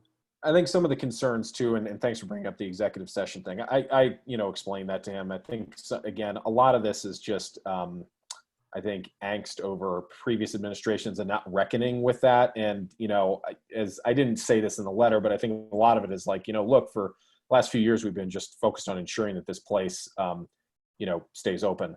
And we're fortunate to be in a position where we are not like looking at $3 in the bank account anymore. And at this point, and he agreed, I thought he was initially upset that we decided to pay the mortgage off, and it wasn't that. It was, that, the fact that you had a mortgage in the first place, like, how did we get there to ensure that we don't have to, repeat this again? And I said, look, that's I had talked to him on the phone a few weeks ago. That's something that just, depending on who you talk to, you're going to get different stories about that. And, all we can do is, we can't hog tie a board and say that you're never going to take a mortgage out again. You're never going to draw down a line of credit, whatever it is, because, who could have predicted just 2 months ago a global pandemic that would have, shocked the system like this? Like, you can't, hog tie a board like that. And I assured him, I didn't say 3/4 majority, but I assured him that even the funds, the implication is that he, had potentially left a bequest to us of some amount, or was thinking about it, and that he just wasn't, I think, generally sure that we were doing everything we could to be financially, again, transparent, and frankly, good stewards of money, which I took exception with. I think we have been. I can't speak for previous. I mean, I'm not going to defend previous administrations, but I know that this group, this board, the prior boards that I've been a part of, we've operated smartly, intelligently, and I think above reproach. Yeah, and I mean, I don't think it's been any secret that the mortgage dates back to the 2004 renovation of the club. Yeah. And I think it's been refinanced a few times since then. And I think some more money's been drawn out since then. But these are actions of prior boards that none of us were on the board or involved in those, and weren't privy to them at the time.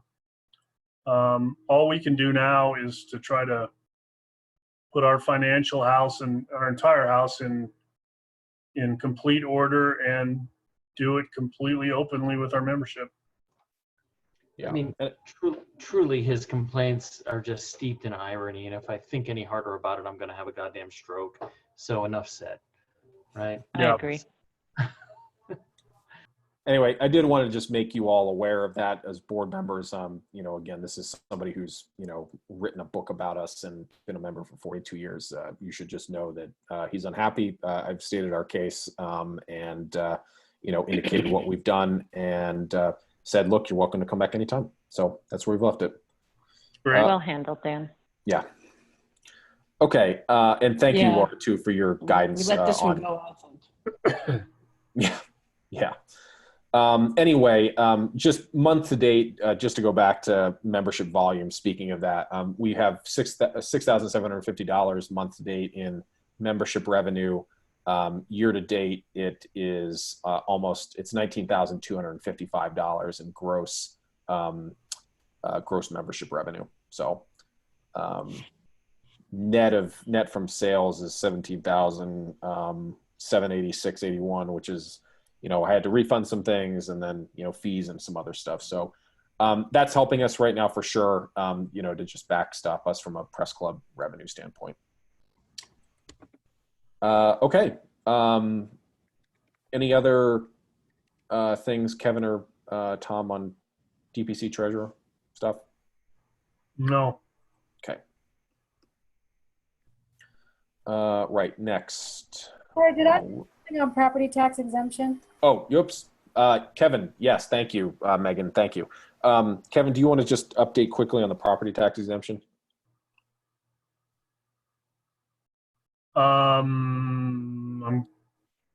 Is there something I should?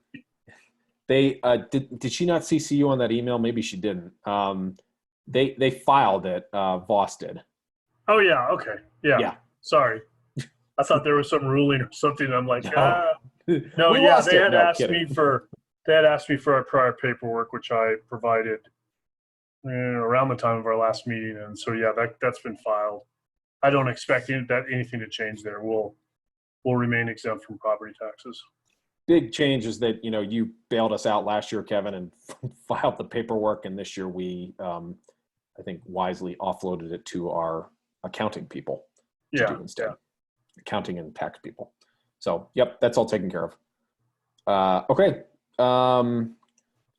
Committee reports. Next, Legacy Committee, already talked about that. Really, the main update from that is that, we went over some of the FAQs, investing the money that we just talked about and decided on. And then, really our next big job is to pull together a list of prospects that we could potentially reach out to build on this fund. Laura, is there anything else to add about the Legacy Committee that I missed, that meeting? Not that I can think of, Dan. Okay. Yeah, and like I said, we're just waiting for the fund to get, final approval and actually be set up so that we can start taking donations. One thing I would say when you were talking about the idea of creating a hot, warm, cold list of prospects that we would want to reach out to everybody on the board and have everyone brainstorm about who do we know, whose, intention with their finances might be congruent with our mission at the press club. And then, where do they fit? Are they a hot prospect, or are they, do we know them somehow directly, or do we know someone who knows them, or are they just an idea that's a cold prospect that we would have to develop a relationship with? So everybody can be thinking about who they might know, because when you sit down to start to do this, you'd be surprised at the people who may be relevant to this kind of effort.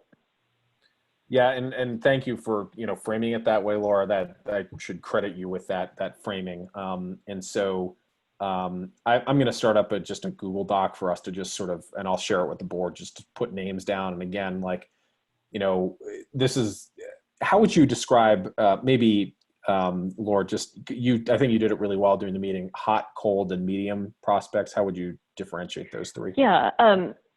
A hot prospect is somebody who you already have some sense that their goals would align with the mission of the press club. So it's somebody you think would probably be very likely to support the mission of the press club and want to make a donation. A warm prospect is somebody who probably you don't know for sure. Maybe they're really likely to support the mission, but you don't know them personally, and you'd have to find someone to introduce you. Or maybe you know them personally, but you're not sure how enthusiastic they'd be about the mission, so they're on the warm list. And then cold is someone with a lot of money nobody knows, but we have to figure out a way to start a conversation with them. Great. So I'll start, creating a document, and then I'll just share it out to the board, and it'll be a shared, so something we can all just contribute to. And it's really, I think the planned giving page does a really good job. Warren, I want to really call out Warren Smith for building that FAQ. Did a really good job just answering questions about this kind of thing and what people can expect with it. I thought he just captured really nicely. And so he helped write that, which was really great. So, all right. Thank you, Laura. Programming, Skylar and Noel. We did a we did a Zoom happy hour last week that went really well. So we'll keep doing that. I mean, I think we're now officially in the shift where we want to make sure there's a member benefit, even if we don't have a clubhouse that people can use right now. So that's the focus. I have been slammed with my day job, and am through the next couple weeks. But Dan has done a great job of getting some irons in the fire related to oil and gas and what's going on, bringing in some reporters from the Business Journal and the Post, what's going on with oil and gas in Colorado as a function of what's going on with gas globally, bringing in a freelancer to talk about kind of freelancing in this age, just a variety of webinar style content that we can get lined up for our members, probably no more than one a week, and that includes if we do a Zoom happy hour. So the real shift is just increasingly, as you see anything in the community that would be of benefit to press club members, it's really easy. It's easier to set up one of these Zoom events than it is to do an in-person one. And I think our membership, everybody is locked in their house dying to do something else, which is partially why I think the happy hour was so well attended. So if you've got any ideas, we're happy to take them. And otherwise, just keep looking on the Facebook page and Dan's emails for updates on events that are coming down the pike. And Skylar, you have co-hosting abilities now, so it's not like you need me to, set up Zoom events, I don't think, right? I haven't spent as much time playing with it as I needed to. I still need to get some time to do that. You but should. Yeah. If you run into any issues, just let me know. But my point in saying that is not to put you on the spot. It's just to say, like, you don't need me to, like, set something up on the fly if you need to do that. Yeah, and on the fly would work. You know what I mean? Again, we've got captive audiences for at least looking ahead the next month. So if we want to put together something for members, odds are pretty good we'll get better attendance than we've had at some events in person in the past. That is certainly true of the happy hour.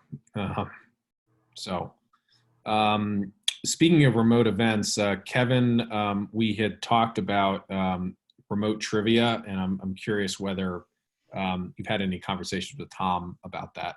Thomas, or Quizmaster. I have. He's game to go for it. I need to get out a note to all the players to see where they are. I got a little pushback from one of my teammates who was basically like, God, after I've been on Zoom all day, I'm not even sure I want to get back on Zoom to play trivia. So, but I would love to see us get it. I think it's workable with the chat function and the breakout function for us to be able to do it. And so Thomas is definitely, he'd never done Zoom before, but he's a smart guy. So I think we can make it happen. So I'm going to email the trivia players tonight and ask them for ask them their thoughts on it. And assuming people want to do it, I don't see why we can't get it going in a couple weeks. Am I on here? Yep. Go. Okay. Yes. Is Tom Bruger going to ask us to pay a fee for his services for this? Because we get no room fee from that, and we break even only due to sponsorship, team fees, and beverage. Right. And we would make zero on a night if this is done via Zoom. That's a good question. What do we typically pay him? $100 a game? 100, yeah, $100. Yeah. All right, that's an issue we'll have to work out. Obviously, if people are not there buying drinks, there's not revenue. Right. Although we do have sponsorship and team fees. So.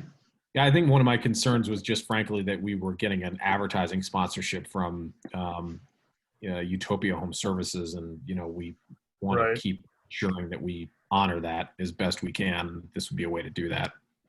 My other thought, my original thought before we started discussing this was the question of making the season whole down the road by having some extra games so that at the end of the year, the players have gotten the same number of games and the sponsor has been in front of the players the same number of times. But we'll just have to see, how that works.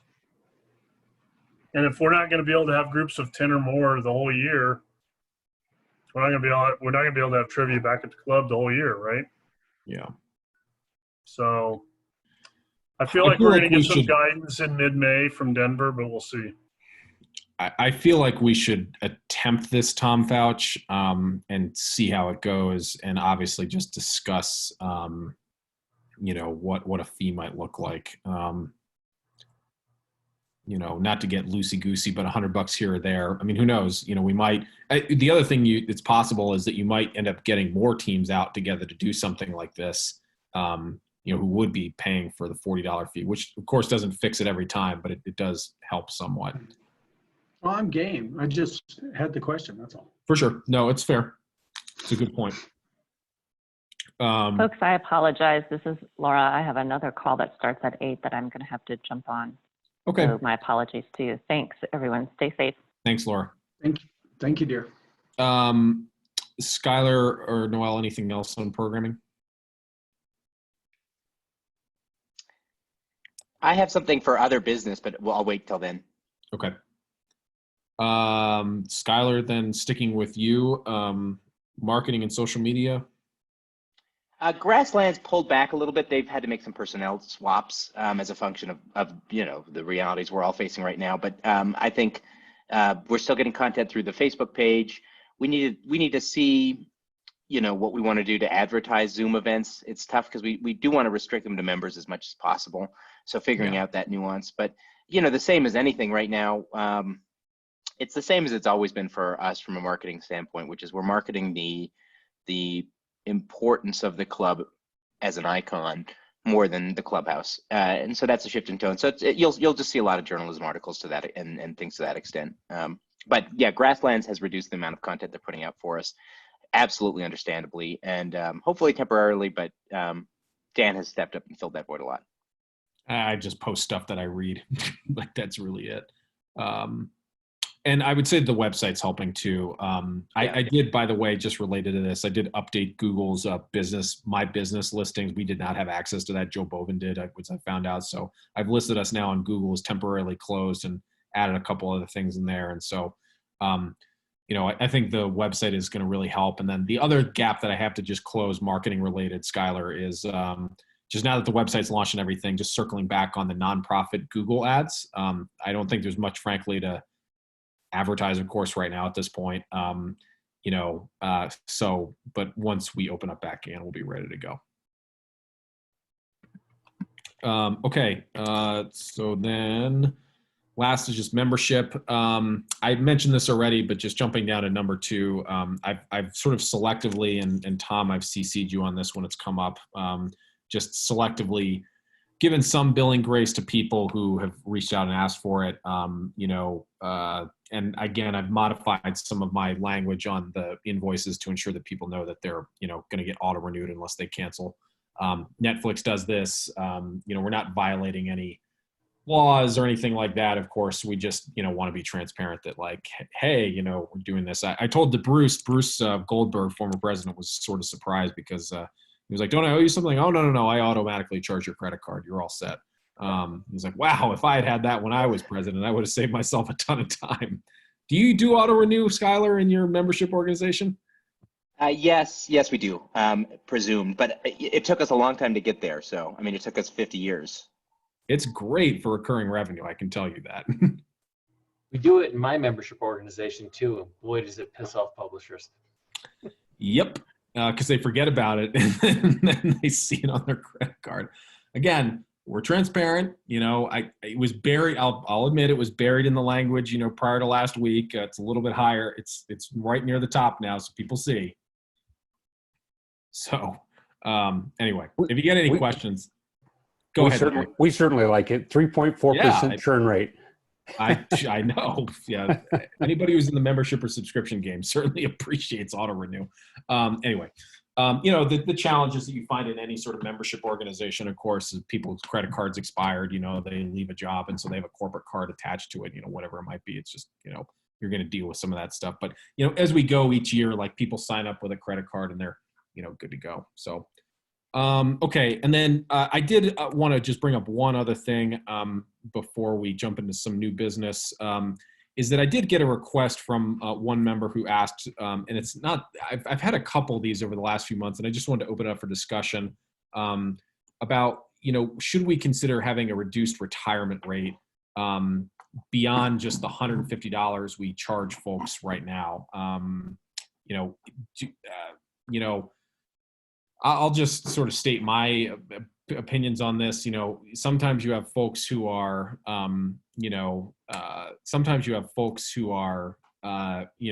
retired and they're sitting on a great nest egg. So $150 is no big deal. And then other times you have people who are, they haven't done that, and, $150 is a stretch. So, full membership rate is $275. I'm just curious whether, should we consider dropping it to like 100, 125, sort of selectively dealing it when it comes up. Any thoughts on that? We did drop our rates for students, yes? Or for rather younger journalists? That's correct. So students are still $60, but we can do, they can also join a young journalist thing and pay $12 a month. They can pay monthly. No, and it could be something like that, Larry. Thanks for bringing that up, where, we have the option for retirees to pay monthly instead. That might be something. That's what I would say. Am I muted? No, sorry, people are howling outside. The other thing I would say is, I don't know if there's a way to configure this with our billing, but if we've got cases where we've got a retiree who's got a great amount of money, or a student who's got a great amount of money, is there a way that they can add on extra to their membership that creates a fund from which we can subsidize the memberships of those who aren't in that position? And then you just have, among the classes, student retiree being basically one, those who can afford to pay more pay for those who can pay less. That is a really good question. I will ask them about that. That's a really good idea, Skylar. I'll see. What is the membership category that Jude sort of thunked up for us? The emerging? Yeah, so that's the emerging. Student, or did you call it a sponsor? A member? I'm not a member, but let's say I want to sponsor a member or contribute to the fund that Skylar just recommended. I give the club $200 and then you can subsidize someone else's membership. So we really we've knocked over that first domino in that way already, haven't we? Yeah, we have. We've got some mechanics that I've got to kind of work out with that. I'll follow up with you on that. But yes, the mechanics do sponsored membership, like, again, pay $100 and sponsor a student kind of thing. We haven't really promoted that much, to be honest, but the mechanics are there to be able to do it. Okay. So I'm not hearing any like overwhelming like sense that we need to drop this rate here. Maybe some flexibility on billing. Getting from members. What? What kind of feedback are you getting from retired members? I've had a couple who have just said, and it's a little, I'm trying to like, we had a request, Tom, remember like earlier, like a few weeks ago from like some educators discount, like professors who wanted a discount, like beyond just the $150. And I said, well, we'll like, you generally, for professors, we'll give you the $150 rate instead of the $275. And I felt that was, fine enough. And I mean, this is the challenge, of course, and everybody knows this. Some people like it's just a lot. And I think we were trying to solve a problem with the young membership. And it's what's difficult, Kevin, to answer your question is like how much of this is just tied to the fact that we're just in a ton of economic uncertainty right now. But we've gotten a few messages from people like, I can't afford this right now, like, which I certainly understand.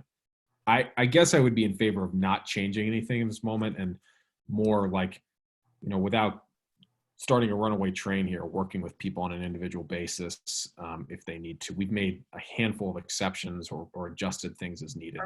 I mean, I guess my feeling is if somebody's, obviously I'm sensitive to the fact that lots of people are facing challenges to their income, but if somebody's in that situation, is knocking 10 or 20 or 25 bucks off this rate going to make a difference?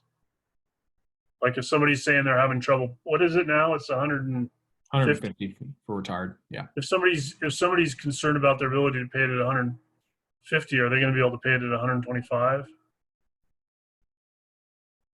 I guess my inclination would be not to do anything at the moment, but yeah, I agree. Let's hold the line for now. On a case by case. If we get a specific request that's compelling, then we can consider it. Yeah. And we can just bring that to the board for, approval at at the top of the agenda. I think that's the most prudent way to go forward. And I don't think we need to make any official pronouncements tonight. I just wanted to open it up for discussion. That's all. I have a question. Go ahead, Noel. Have any of the young journalists taken us up on the pay in installments? We have had 2 so far. Yeah, see, so is that even worth it? Yeah, I mean, have it now, but my point is the retiree thing, like it gets you 2 people retained, like yeah. I guess it's money you didn't have, so I was just curious. Yeah, I mean, I think part of I agree. I have been disappointed with that. I think part of that, of course, is like so much of this is like it was like one of the last big events we had, and so much of this is just melding with economic uncertainty and, of course, layoffs, Right. furloughs in the media business right now. So I'm not ready to like put a nail in the coffin of that effort at this point. I'd want to wait a little bit longer, but I agree. I mean, I don't think this is the time to make sweeping changes. No. For the future, we may want to keep this idea in our back pocket, though. Some, discount rate if you've been a member for 35 years or 30 years, something like that as an acknowledgement of your loyalty. Yeah. I mean, if you run the New York City Marathon 15 times, they don't charge you anymore. So Did not know that. Let me jump in here, Dan, real quickly. And again, I've said this 1,000 times before. This club operates not like any club I've ever encountered in my professional life, but 2 things. One, a common statement I've made to 100 boards over the years is as soon as you start making decisions based on those who cannot afford to be there, you're going to put yourself in a financial hole you're not getting out of anytime soon. So if someone says, I can't afford to be a member, someone, usually the manager or the president, says, thank you very much for your years of service. We wish you well. The other is when how do I want to say this? You know what? I'll leave it at that. I'll leave it at that. That's it. I'll leave it at that. We've been trying to add value. When I came in here, I'll put it this way. When I came in here, my sole intent was to add value to the membership. And I think in the 3 years that I've been around, and it started before I got here, the value of the membership itself, the energy that's in the club, the programming we offer, the type of run-ins we've offered in Hall of Fames. I think that raises our bar, and we can command more in the market as a result of that. We need a better marketing effort. We need a better membership effort. We need, to do things more efficiently and effectively going forward. But I think the value of the club has risen in the time that I've watched it, and to cut back on what we can command in the market for membership. I think we have to be very, very careful on how we handle that. I agree. All right, any other thoughts on that? Okay. Next, new business. Skylar, I'll go back to you.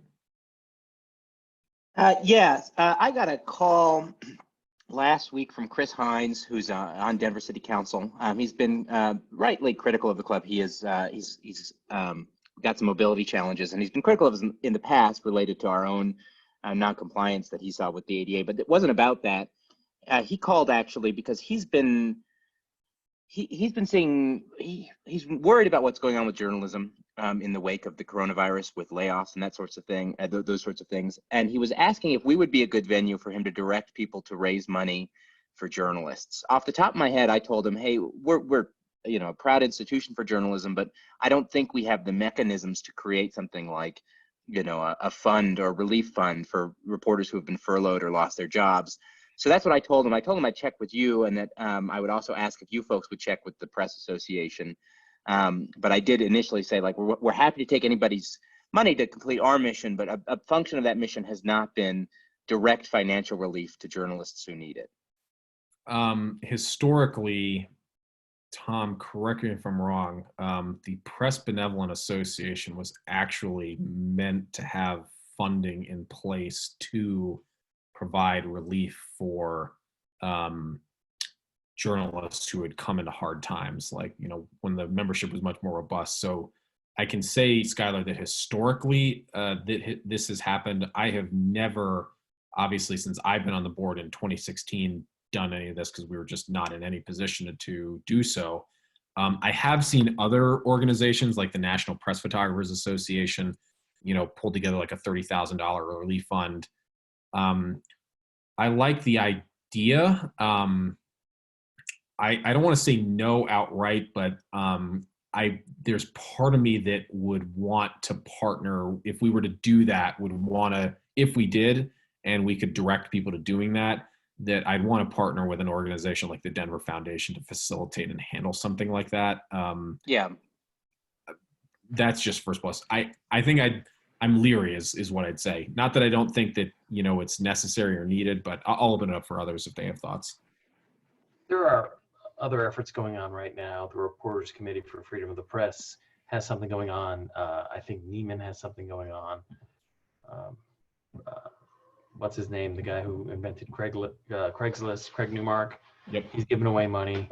These are all places that you can steal money to help journalists.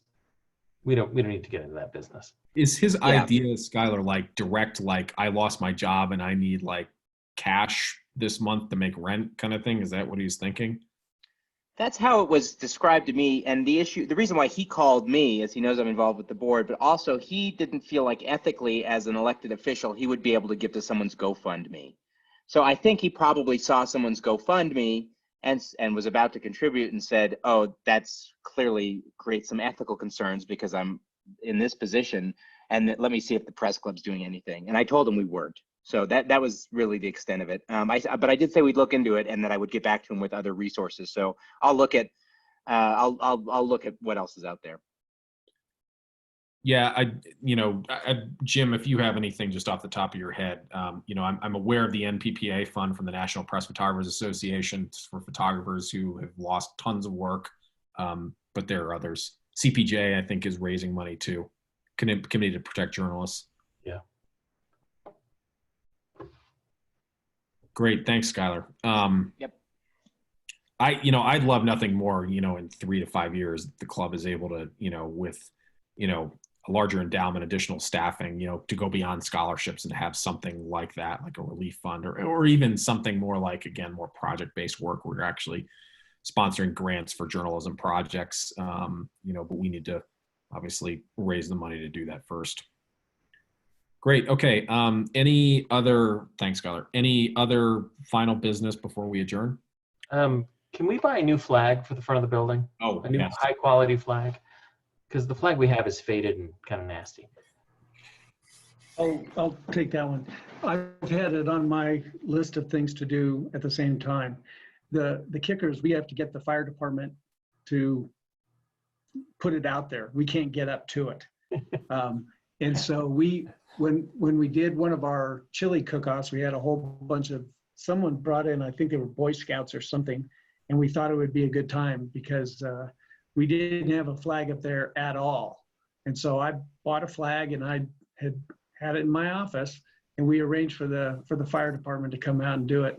So that's on my list of things to do. And I'm going to remove that wire that it keeps wrapping around. That bolt and that wire is why it's all torn up. If you could investigate one of those anti-furling devices to attach to the pole, that'd be great. Anti-furling, yes. Okay, thank you. All right, that's all I have. Thanks, Jim. Anything else from anyone? We're a minute over schedule. Let's be done. I tried so hard. Jim, you screwed me up. No, I'm kidding. All right. Why do you hate America, Dan? Why do you hate America? Now because I admonished Jim, we're now 2 minutes over schedule. At this point, I'm revising. I actually need a motion to adjourn. I move. Second. Gosh, Third. don't all at once. Jeez. Megan motions for adjournment, and Holly seconds. Sorry, somebody shouted it. Okay. The meeting is adjourned. Thank you so much, everyone.